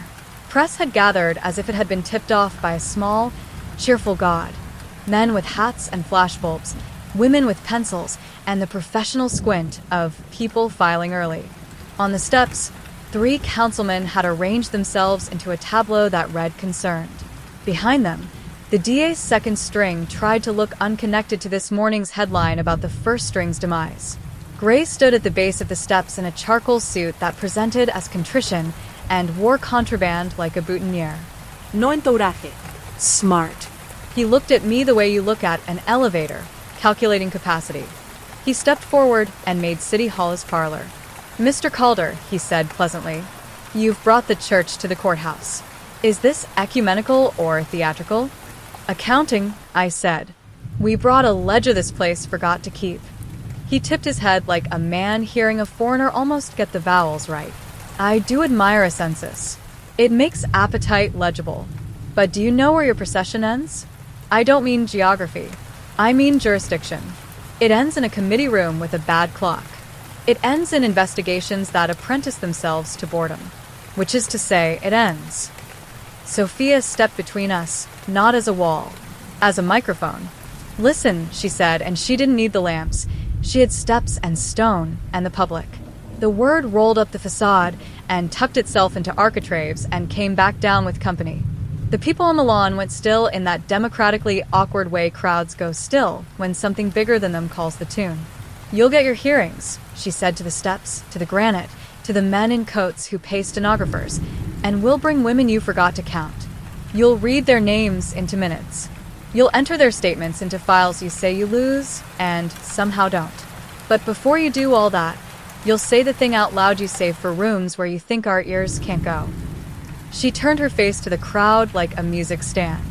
You'll say you paid for silence, she said. Not I. Just a note held clean. You'll say you cut keys for rooms that don't show on maps. You'll say you taught attention to look away for money. A murmur traveled the grass, not outrage, recognition. It's something to hear your city translated to your own language. Gray watched her with a curiosity I'd seen in men who collect orchids and in men who collect favors. He moved his thumb over his cuff link like it was a worry bead. Miss Rios, he said, no diminutive, no insult. The city is a device. It runs on grease. You propose soap. Soap has its place. Soap stings, she said. Maybe that's the point. A councilman found his microphone and tried to impose agenda with vowels. This is not the appropriate. Sophia looked at him. That's all. The microphone sang feedback, then swallowed itself. A newspaper on the lawn turned a page all by itself and spelled listen in the fold before forgetting. Across the street, a streetcar lost exactly 3 seconds in the timetable and no more. The air wasn't performing, it was conducting. Mac leaned in my ear. My headline writes itself, he said. Woman tells city to use its ears. You'll hate it. The city will eat it. The city eats everything, I said. It's what it does.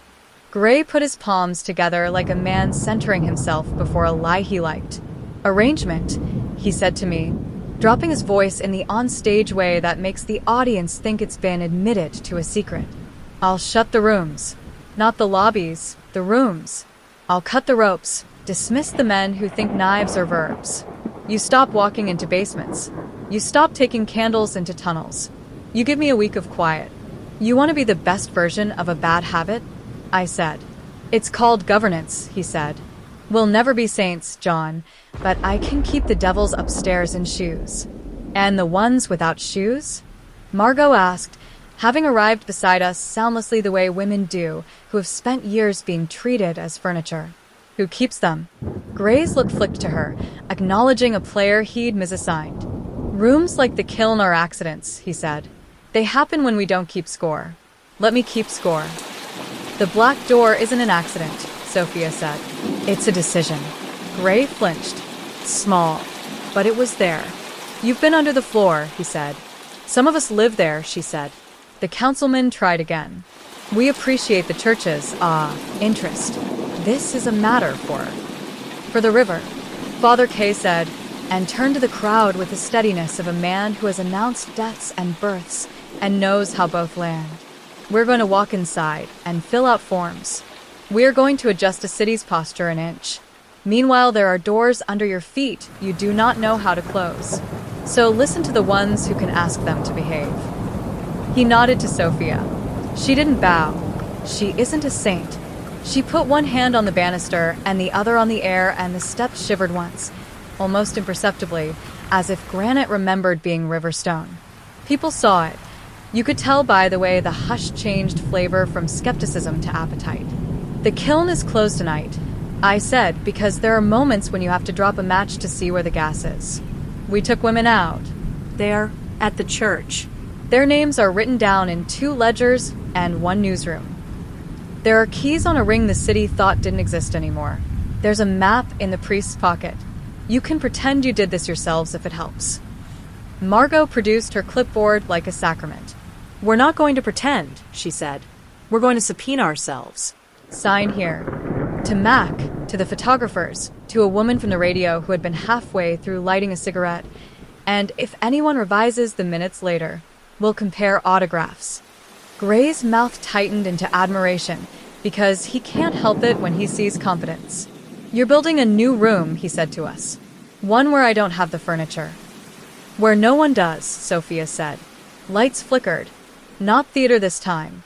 A ripple from the yards. A transformer somewhere east coughed and was told to get back to work. From the basement of City Hall, up the air shaft grating where municipal breath goes to sulk, a draft ran backward and wrote a foggy syllable on the inside of the bronze revolving door. List. Gray saw it. Everyone did. A woman on the steps crossed herself reflexively and then turned it into a hair adjustment. The sergeant from the corner murmured into his radio like a man requesting mercy from a machine. Miss Rios, Gray said, gentler than he'd planned. Whatever you're drawing to yourself, it doesn't love you. It doesn't love you either, she said. It loves attention. We're just asking it to change its diet. He looked like a man on a balcony calculating wind. Take your procession, he said. Go in. File your pieties. I'll meet you in committee with a comb and a rag, and we'll see what light can be tricked into doing. He glanced at me. And stay out of the tunnels for a day. We'll see you in an hour, I said. And tonight will be wherever the maps lie. He smiled the wrong kind of smile. The one you give a man headed up a ladder you know is missing a rung. We didn't march into City Hall. We poured. The rotunda made us into echo, and echo did what it always does, made us sound bigger than ourselves and smaller than we need. Papers shuffled. Pencils broke. A clerk told the priest to stand in the E-line and caught himself. By the time we emerged, it was full dark, the decent kind that lets neons do their tricks. The crowd had thinned the way crowds do when supper reminds people it exists.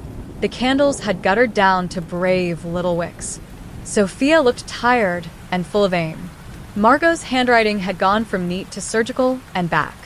Pike's hat brim had a new crease like the hour had decided to leave a mark for later. What does a city do if you take away its parlor tricks? Pike asked no one, softly. Finds a better room, Margot said, or breaks the chairs. We split the night 3 ways. Father K with the women to a safe house with a lock that works and a window that doesn't. Mac to the newsroom to print the names that could be printed and call the ones that couldn't pending. The 3 of us, Sophia, Margot, me, to the yards. Gray didn't stop us. Either he had decided to play upstairs long enough to grow a conscience, or he had other men willing to go down where shoes get wet. Both can be true in a city this big. The municipal power substation, the map, had sat in a squat as if it had been told once too often to behave and had decided to sulk. Outside, Chain Link tried to convert curiosity into tetanus. Inside, rows of transformers hummed like very large insects promising you they didn't bite. We found the service door with the missing screw and the corridor with the smell that means men have been lying about moisture, and then the stair that goes where fathers say no. At the bottom, the seam we'd forced earlier, already pretending it had never been touched. Sophia set her palm to it, and it remembered the trick. The black door room inhaled us. The wall was duller tonight, as if it had been made to stay awake past its bedtime. The rings in the floor were warm. The chalk had been redrawn by a hand that didn't rest even when resting. Foreman stood at the far end with his sleeves rolled and his patience on. 2 new men flanked him. Their eyes were wrong in the way that meant they'd been promised a new way to be vicious and were eager to try. No women. No grats. The proof had been archived in someone's idea of safety. Fine. We weren't here to empty a room. We were here to teach it what else it could be. You brought the same tools, Foreman said, amused. Clerk, gumshoe, instrument. You brought the same habits, Margot said, not amused. Let's see who's whole. He gestured to the wall with 2 fingers like a man introducing a new orchestra to an old hall. It moved obligingly, disliking the effort. A curl of attention slid out and went hunting for someone to obey. It found Sophia and stopped. She didn't step into the chalk. She stepped square on it, both feet, like a woman refusing to play hopscotch. "Listen," she said to the wall, and because men were in the way, she spoke over them. "You don't belong to him. You don't belong to anyone. You belong to focus. We're going to point you, not at throats, at rooms." Foreman chuckled. "Rooms are what we do." "Not like this," she said, and turned to me. Flash.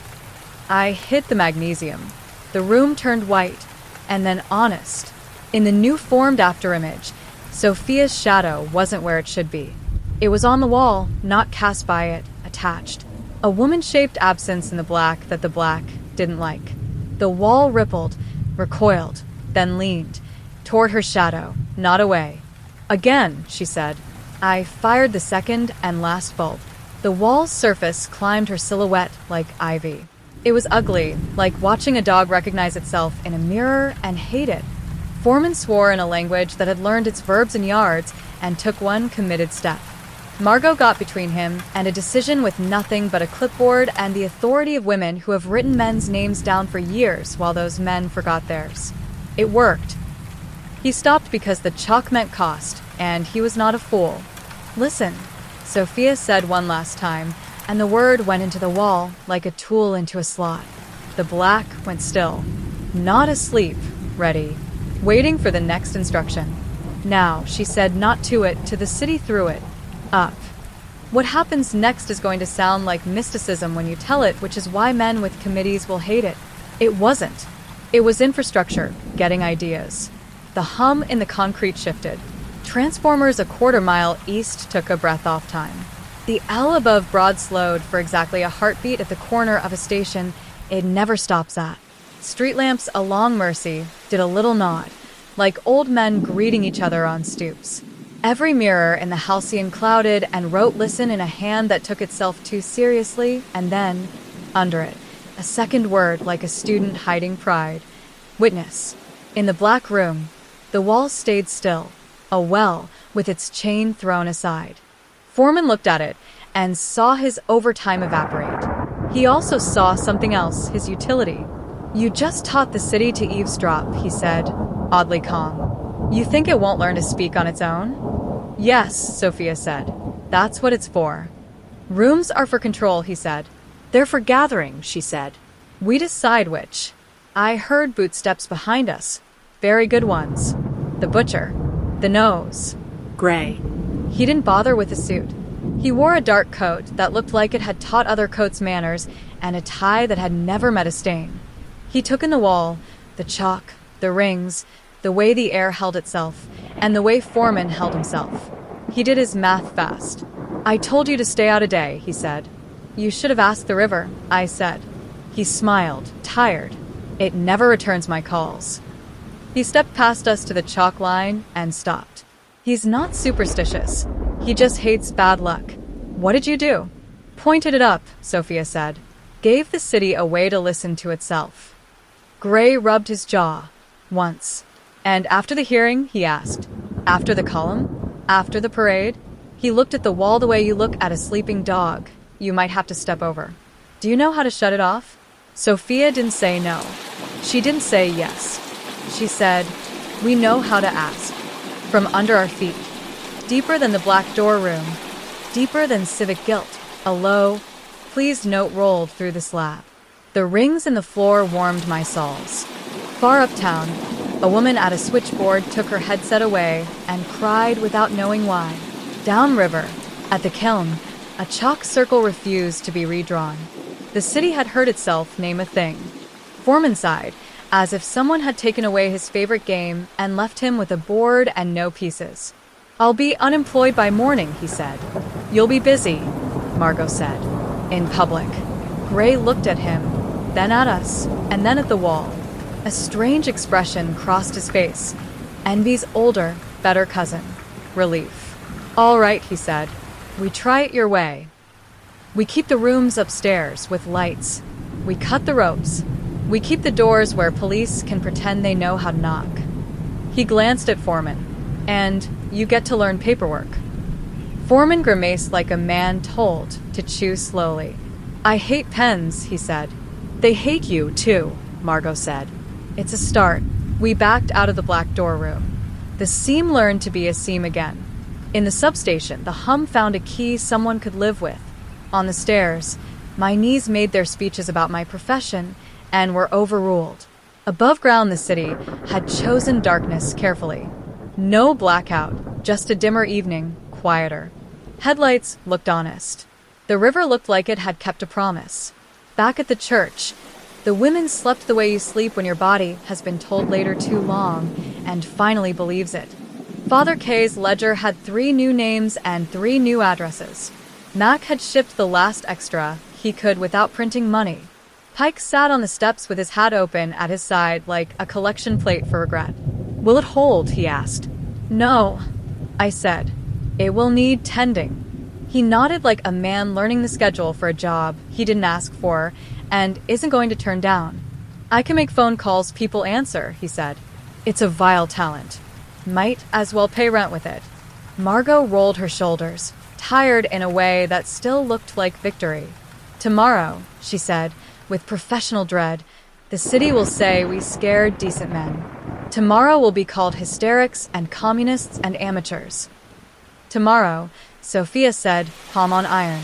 We'll get up early anyway. She turned and looked at me.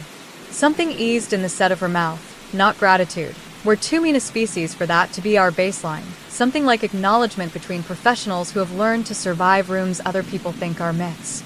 You still have to tell Evelyn, she said. I do, I said. On the gate, the soot wrote itself without needing breath. Listen. Enough. Witness. The last word held longer than any of its predecessors and left a smudge on my sleeve when I brushed it by accident, like newsprint.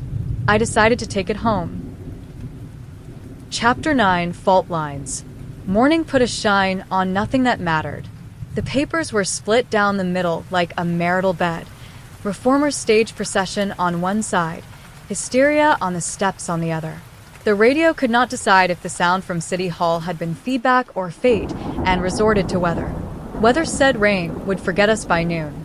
Weather lied. I took Sophia to Evelyn's in a taxi with a horsehair bench that had seen better confessions. The building's stair had that smell landlords try to pass off as character. Evelyn opened the door, and the room learned a new gravity. Sisters have that power. There was a gasp, yes, the old kind, the kind the city still allows women to own. Then work. Coats off. Down. A look exchanged that said everything I wouldn't write down. You're thinner, Evelyn said finally, which is how women here say don't you ever do that again. And you're Bozier, Sophia said, which is how sisters here say I'm home enough to be insulted. I stood in the kitchen and let a kettle tell me what to do. The stove had 2 speeds, off and impatience. I poured water on leaves and felt like a man asked to carry a jewel in his pocket and pretend it was a coin.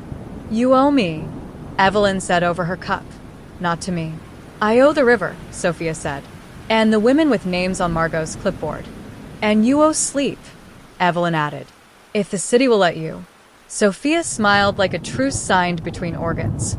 It can't stop me. It can only try to reschedule. I left them to fight over a blanket and walked the block to the newsstand. Mac had made his front page behave. The headline didn't preen. Witnesses file testimony. De promises panel. Smaller type carried what wouldn't fit in stone. A list of names with asterisks and the suggestion of more. In the corner, a column with my byline left out asked, who owns the rooms? The shopkeep slid me a pack of gum on the house and said, without looking up, you poked a hole in the rain. Try not to drown. By 10, the telephones at my office had learned to wince. Anonymous men called to recommend rope. Anonymous women called to name rooms they knew and the roads to them. A councilman's secretary phoned to schedule a conversation her boss would later deny. A man who claimed to be with licenses and inspections wanted to know what exactly a black wall was and whether it owed taxes. Hike came up the stairs without his shadow. He hung his hat on a hook that did not deserve it and looked at my spider plant as if wondering which of us might last longer. Gray testified, he said, dropping into the bad chair because you sit in bad chairs when you mean it. Committee Room C said he runs a social club and a civic salon and has no idea what a ledger is. He managed contrition without confession. The room applauded, soft. Afterwards, he took me into the hall and asked whether you'd learned to turn it off. And you said, I said I don't know how to turn myself off, he said. He said, neither does the city. Then he loaned me a handkerchief and told me to stop sweating through my shirts. We're a family, John. It's just not the kind with birthdays. You're changing families, I said. He made a face like a man trying on a hat not made for his head. I brought you a present, he said, and laid a ring of keys on my blotter, heavy municipal, a jeweler's nightmare. Foreman didn't shoot me when I took them. He said, you're promoted to errand boy. Then he taught me a new profanity that uses only vowels. Kiln shut, I asked. For the week, he said. He's filing paperwork under temporary maintenance. He's very proud of that phrase. The phone jumped to Dan's step. I picked up and said my name like a password I'd earned. The voice on the other end spoke a city I recognized. Woman, mid-40s, professional, tired of pretending she wasn't scared. We do laundry for the Halcyon, she said. The real kind, not the other kind. A crate came this morning marked linen and it weighed wrong. We opened it. Keys. Ledgers. Names. Someone made a mistake or a miracle. Keep it unopened, I said. I'll bring a priest.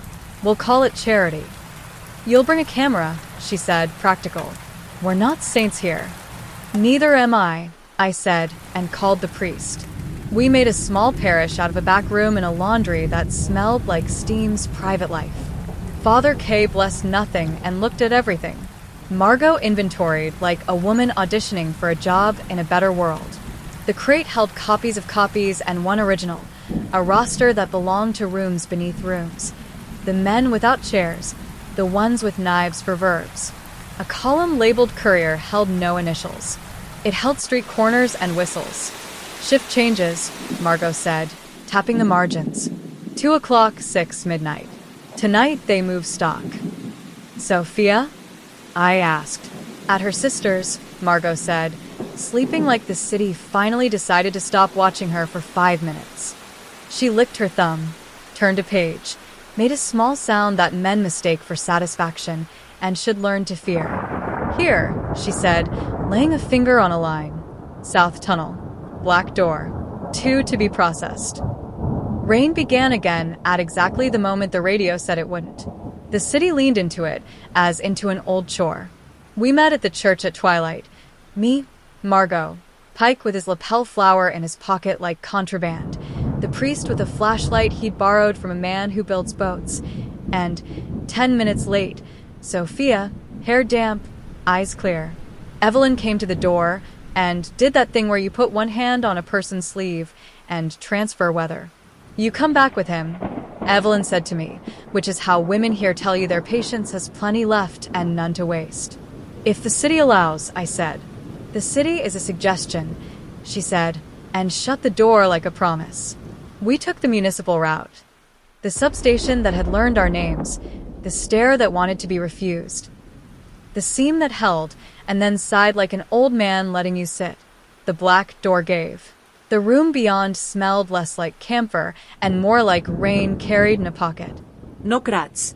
Not evens. The iron rings held a memory. The chalk had been washed imperfectly and redrawn carelessly, as if a man with a hangover had traced his own crimes. Foreman was there. So were 2 men who wore city overalls badly. Butcher. Nose. They stood, for once, next to each other, without trying to teach each other about elbows. Gray was not there. That was either good or worse.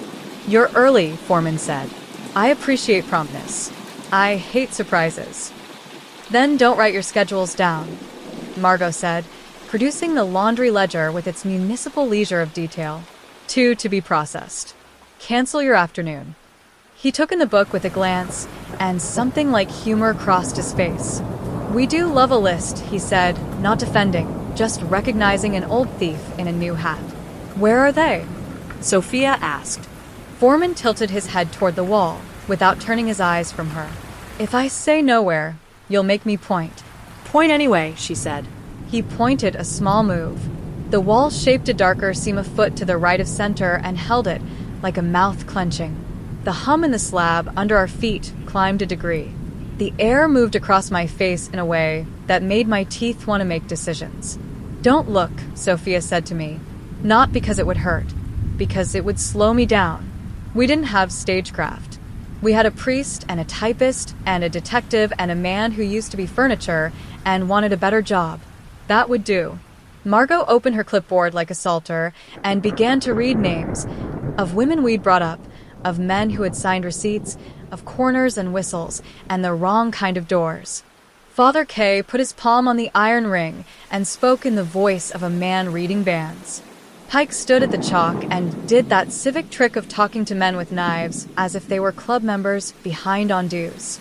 I fired the flash, one bulb, then the second, white, then honest. The wall climbed Sophia's shadow and met itself in the curve of her arm. The seam in the black spat, not breath, not air, the memory of air, the idea of air, out into the room. It folded itself at our feet and then stood, not up, out, from a place we weren't authorized to see. When it took the shape of a person, no one said ghost because we're not children, and no one said girl because we're not bastards. She was 30 if you made a bet, and lost. No ribbon at the throat, a scarf badly tied by a generous woman who hadn't asked permission. Freckles, a mouth like a line drawn under a sentence. She blinked the way you blink when the light doesn't know you yet. Name? Margot said, "Pen up." The woman looked at Sophia, and something like relief took its time across her face. "Rita," she said. It was a name that fit the room. You could print it and nobody would sue. Foreman didn't order anyone to shoot. He had learned yesterday. He lifted his hand half an inch in a way that asked the wall if there were two. There was.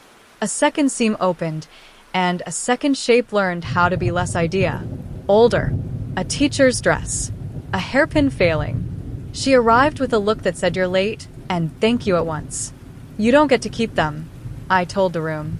"I never did," Foreman said, with a shrug you could call moral if you were feeling generous. "I only knew where the door was." Butcher stepped up then. Not to block, to screen, like a bodyguard for a politician he didn't vote for. "Up," he said. Hast. "You don't want to be here when the electrician comes." "The electrician," Pike said, with contempt for a man who was probably good at his job. "Gray," Nose added, and his voice did not rate the name a promotion. "And 3 cops who don't believe in chalk." We took the women between us like the city meant to change lanes without signaling. The seam tried to remember we'd opened it. It closed on my sleeve and let go. In the corridor, the light did that trick where it stretches and thins when it is needed elsewhere, like butter. We took the stairs wrong. Too fast, and paid with knees. We hit the substation hall and stepped into a line of men teaching their hats how to behave. Gray at the center. Of course. He looked like a man with a migraine he wasn't going to apologize for. On his left, a detective with a weekly envelope problem and a warrant in his coat that had already begun to apologize. On his right, a city electrician with pliers like laws. "Mr. Calder," Gray said, as if we were at a breakfast after a benefit. "Miss Rios." Clerk. "Errand boy." "Foreman's cooperating," I said, because sometimes you buy mercy for later. 2 women up. Keys in circulation. Room upstairs lit. Gray nodded once, as if we'd balanced a ledger he had half written. "And the mouth?" he asked. "Hungry," Sophia said, "but teachable." "Like a city," he said, almost affectionate. The detective raised his chin in a way that asks a question no one wants answered. "Shut it?" How? The electrician, a man with hands that had taught copper how to behave for 20 years, said, "You don't shut rooms. You shut circuits. You break a loop. But this isn't on the diagram." He looked at the seam, at the place in the concrete where no plans went. He didn't say black. He didn't have to. The word lived under all the others. Gray exhaled through his nose, like a man who has learned to accept his percent of daylight. "Then," he said to us, to me, to the room upstairs we hadn't built yet, "we dilute it," which is what we had begun to do. We walked the women out past clipboards and candles, through the substation's breath, and into a rain that had decided to come down properly. The city smelled clean in that temporary way. At the church, names were written twice more, ledger, clipboard, then again on the air. Rita said I was born 2 blocks from here, and the older woman said I used to teach across the street, and the priest put a kettle on, and the room remembered to fill. I went to City Hall because that is where you go if you want to watch a city pretend not to sweat. Committee C had taken a break for sandwiches and scare quotes. The DA's interim man patted his hair with his hand and looked for an angle in the reflection off a framed portrait. A councilman I would cheerfully drown under 2 inches of good water asked me if my young lady friend could teach him to make his wife forget. I told him to attend a class, and he laughed like a man who thinks other men are on his team. Gray found me in the hall and leaned beside me in the slice of window that looks down onto Broad, where a street preacher was telling a garbage can about Moses. He didn't look well. That fact made him more dangerous. "You taught the city to listen," he said. "You never asked if it wanted to." "It's been wanting for decades," I said. We opened a vent. "The vents always blow both ways," he said, and there was nothing of threat in it, only weather. "Then we put hands up," I said. "We make words." "You'll need 1,000 hands," he said, "and a newspaper that doesn't get tired." "We have a clipboard," I said. He laughed once. It sounded like a man surprised to find himself charmed. "Foremen will learn paperwork," he said, "but there are others who use their hands and teeth. They'll flock to rooms no one can hear. You can chase ghosts in basements every night until your hair is a resignation letter." Or, he turned, "you can license the upstairs." "You want a deal?" I said. "I want a system," he said. "You've already built the circuits. Put it on a schedule. Rooms with bright lamps, no curtains. Bells that ring when doors close. Lists that hang in lobbies. Men who lose their chairs if their names get written down. I'll pay for it with money and reputation. You pay for it with disgust and time. And when we catch you cheating?" I asked. "You won't," he said, then had the decency to amend. "Not enough to matter. The thing about devils is some are on payroll. The thing about payroll devils is they can be audited." I told him so. He smiled, tired again, and left me to watch rain, insisting on a city that rarely deserves it. Night came on in honest increments. I walked Sophia back to Evelyn's and let the building's stairs creak their complaints under our weight. On the landing, a man in a cap rolled a Friday night home across his shoulders. He tipped the brim to Sophia and did not grin. Men learn quicker than editorials do. At my office, the plant looked a degree less terminal. The radiator tried a new sermon and landed it. I sat and put my feet on the drawer where the gun lives and let the day's inventory pass my eyes. Keys on a ring, a priest with a ledger, a typist turning paper cuts into statutes, a club owner asking to be made legal. A foreman learning vowels that don't end in blood. A door that was not a door. A wall that was a mouth. Attention, rerouted, not killed. No possessing, only pointing. The phone rang. I picked up in the middle of its second sorry. Mac's voice, thin with wire and victory. "We're running it," he said. "Names for the upstairs rooms. Addresses. Hours. Rules. No curtains in type large enough you can see it from the river. You just founded the dullest revolution in municipal history." "Good," I said. "Boredom is the city's conscience."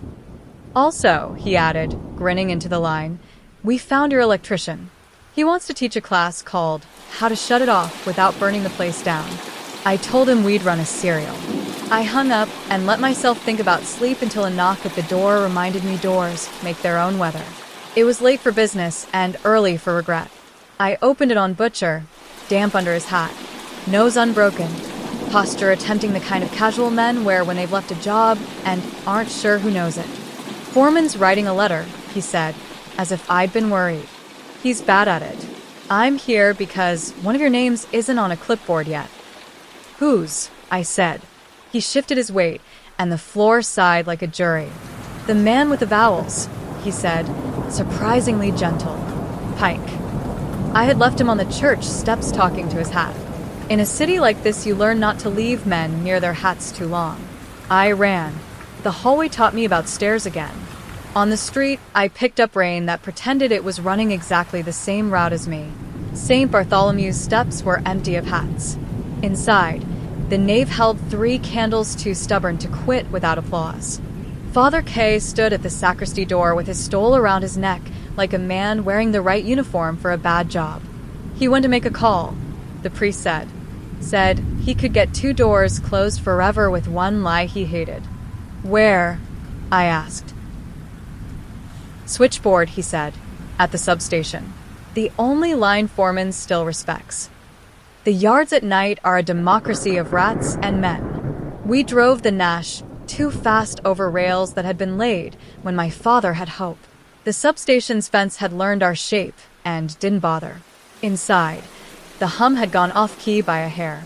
In the service corridor, Light did that thing again where it goes into its pockets for you and finds change. We hit the seam. The seam did not sigh. It resisted like a man who'd made a decision. Pike, I said.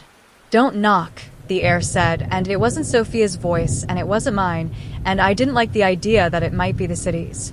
I put my shoulder to the concrete. The seam remembered civics and opened. The black door room wore the smell of overheated wire and camphor, old church and new crime. Foreman stood off to one side with his hands open as if trying to show a mechanic he'd taken nothing. The electrician had his pliers out and his patience gone. Gray was nowhere. Pike stood at the chalk like a man about to be asked to read in front of a class he'd skipped. You can get 2 doors closed, he said when he saw me. 1 upstairs, 1 down. Gray gets to be the good devil. Foreman gets a badge and a ledger. The kiln becomes a legitimate warehouse with a bad memory.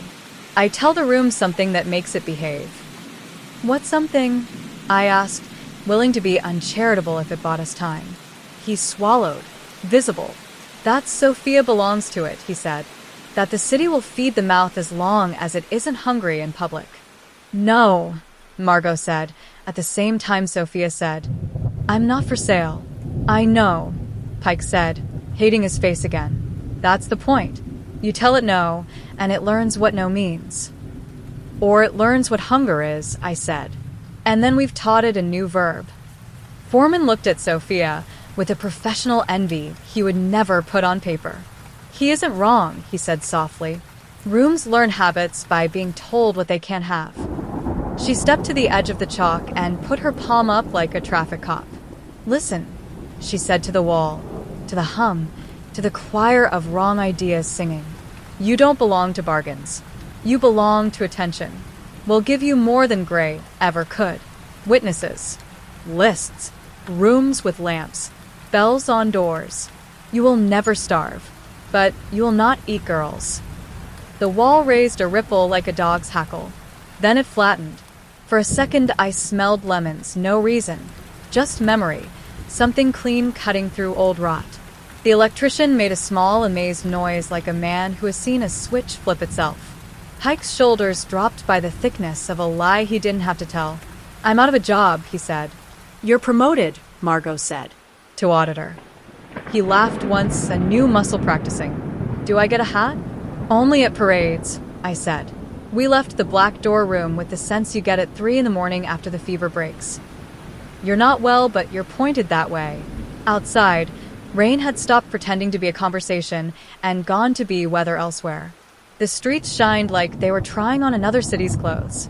At the church, the iron gate was warm, and the soot had added a 4th word to its catechism without quite meaning to. Listen. Enough. Witness. Tend. I put my thumb to it. The words smeared like ink. If you want to own a city, you reach for its words and accept that they stain.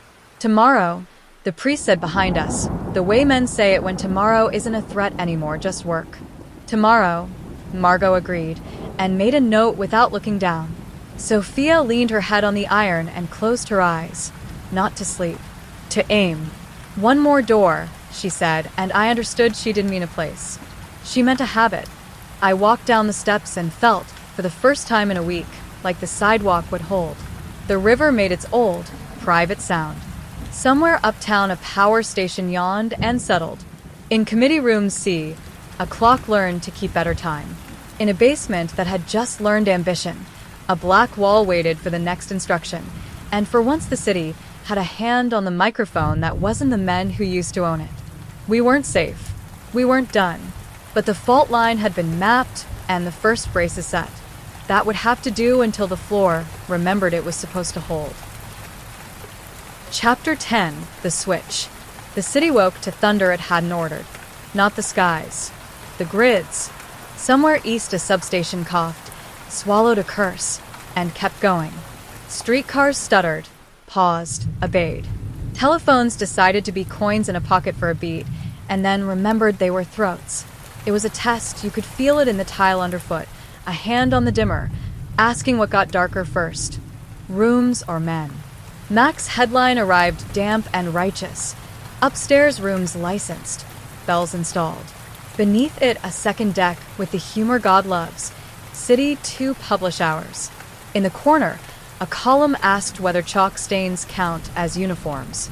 I walked the river road with coffee that tasted like advice and listened to the way the bridges held their breath. The air had learned to spell on its own. A shop window fogged witness, and a child drew a face in it, and the letters became hair. Good. The city had started to make jokes. That's when you know it's learning to live with itself. Sophia met me at St. Bartholomew's, ribbonless on principle. Evelyn beside her with sleep in her eyes and contentment somewhere it could be reached. Father K had put a new page in his ledger and titled it Tend in a Hand that made the word look older than it was. Margot had 3 clipboards now like a magician performing bureaucracy. Pike arrived with a hat that fit, finally, and papers in his inside pocket that said Inspector on cheap stock. You all hear it? I asked. Like a kettle that won't boil, the priest said.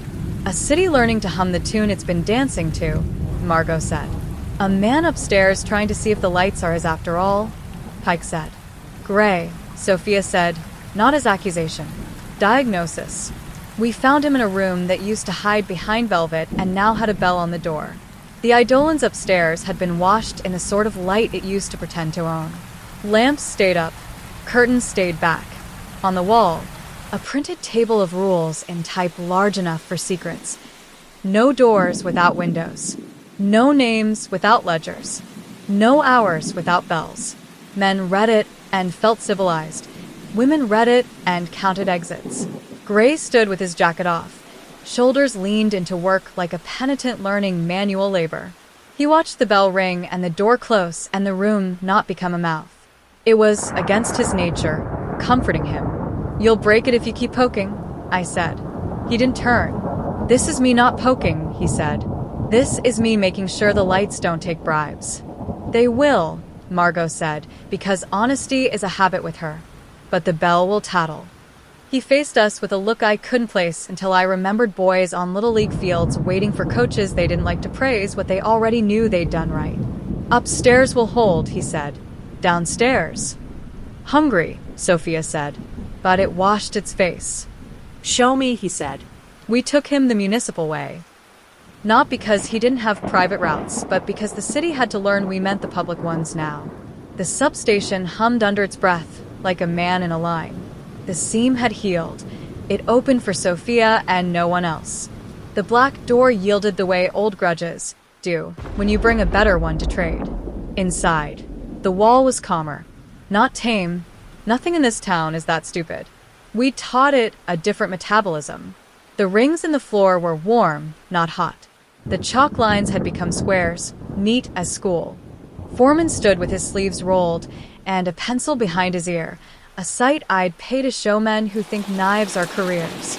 Butcher and Nose flanked him, not like guards, like co-workers who had learned coffee breaks. You tried to black us out, I said to Gray without accusation. The city took your hand and put it on the switch properly. He didn't deny it. I wanted to know if the room belonged to you too, or to physics, he said. It turns out the answer is yes.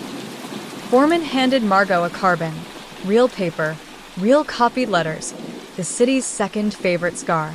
Processing suspended, it said at the top, and below that a list. Locations, hours, men assigned to ring bells, a column labeled witnesses with 3 names. Women who had signed to stand in rooms as guarantees against rooms remembering their bad habits. You're staffing decency, Margot said, not smiling, and initialed each line like she had commissioned it. We're staffing attention, Foreman said. Decency is what you get when someone's watching and the door doesn't close all the way. He looked at Sophia with a respect that had learned to be quiet. Your mouth, he said to the wall, is now a hallway. The wall didn't answer the way walls don't, but the room's temperature held steady like pride. Pike stepped to the chalk and bent to pick up a stray strip of ribbon someone had missed. He looked at it like a man who has stopped tying his neck with one and started knocking with one instead. Why do I feel like we're about to be asked to prove it, he said. We got our exam at noon.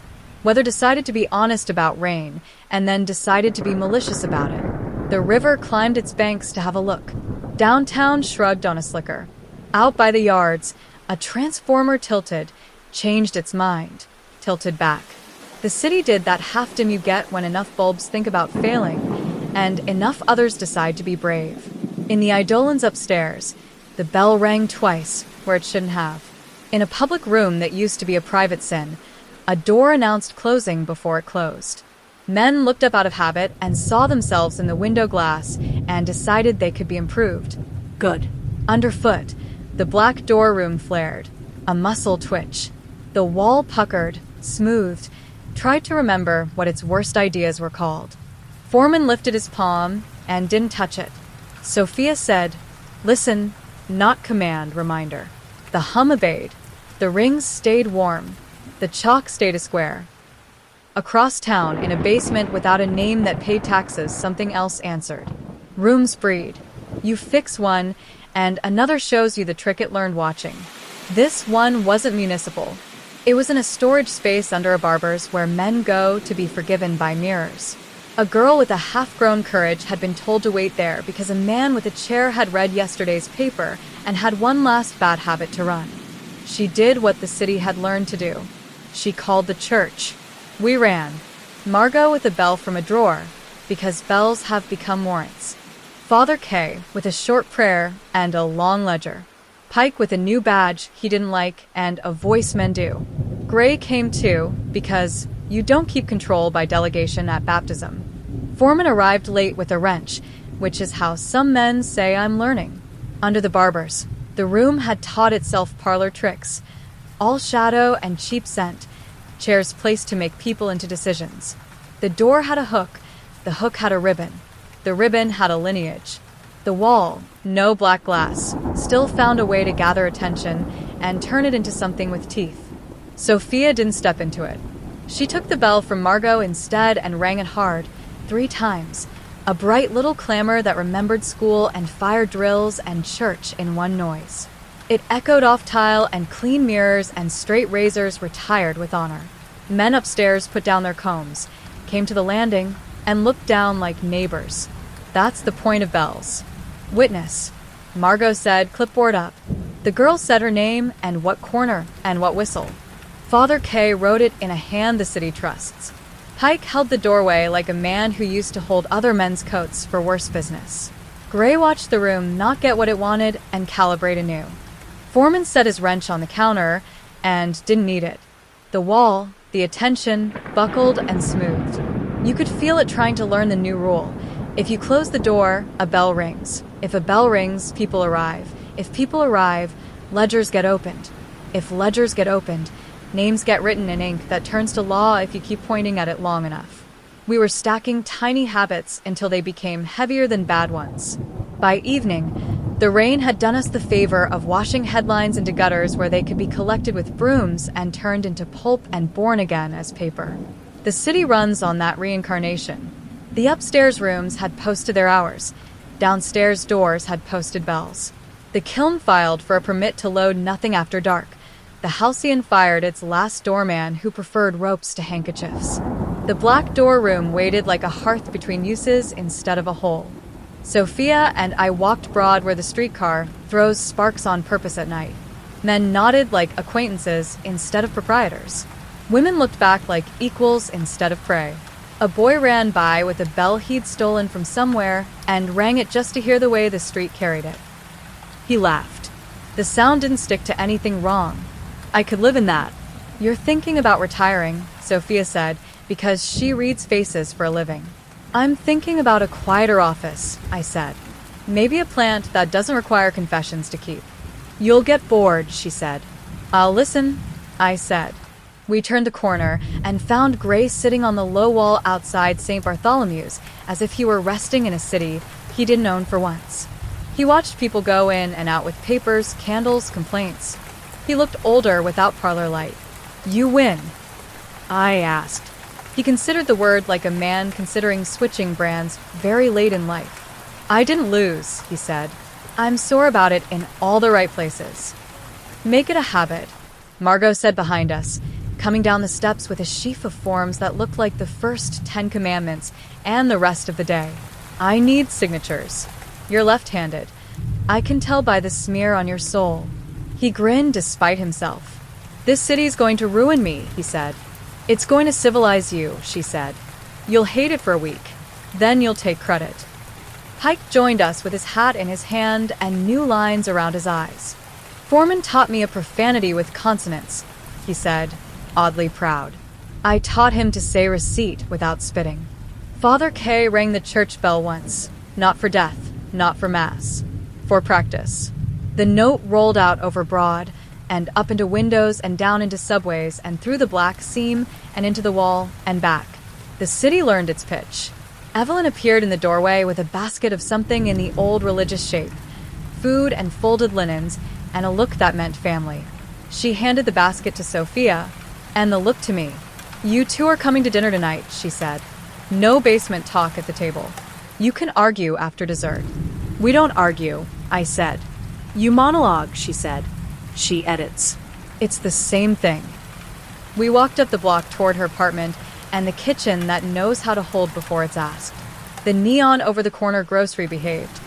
The radio on the stoop sang weather and meant it. A streetlight flickered listen once on the inside of its globe because it could, because it had learned the trick and wasn't going to waste it. On a park bench, a man with a newspaper read the column called Tend and nodded without knowing why. Dinner was loud because new quiet needs to be earned. Evelyn burned the onions on purpose because she likes the smell and says it reminds the walls who owns them. Sophia told her the parts of the story you can tell across plates. I drank something that had once been corn and watched both of them practice being alive in a city that had not always made the practice seem wise. When the dishes were done and the light had decided to be flattering, Sophia walked me to the door. Tomorrow, she said. Tomorrow, I said. What then? She asked, because some women like endings to be said out loud. Boredom, I said. Paperwork. Walking rooms to see if they remember their manners. Bells. Chalk. Keys. Maybe a class on how not to be a room. They'll sign up. They always do. She smiled like a truce with appetite. You'll miss the noise, she said. I'll make better noise, I said. Smaller. Repeated. That's how you build a city that interrupts its own worst sentences. On the street, the river made its old private sound and its new public one. I lit a cigarette and let it go after 2 drags because nicotine is a door and I've had enough of those. A Packard went by with plates this time. A patrolman tipped his cap because bells make cops religious. Upstairs, someone cursed lovingly in the kitchen, and somewhere down a block, a baby made the first argument any city should hear. At my office, the spider plant looked almost cocky. The radiator, tired of oratory, slept. I put the ring of keys on the blotter and the little blue pencil beside them and the first ledger we'd photographed under the lamp. The window fogged. For the last time that week, maybe the last time I would need, the air wrote. Listen. Enough. Witness. Tend. It hesitated, as if asking whether it should keep showing off. Then, shy like a child trying penmanship, it added one more, the hardest one for this town and for me. Keep. I wiped it with my sleeve, and it smeared and stained, and I didn't mind. I turned off the light because rooms behave better in darkness now that they know who's watching. The city outside didn't hush. It adjusted the way good machinery does when it's been oiled, measured, and told a better job description. I slept, and for once the only door in my dream was the one I locked with my own hand on the way out.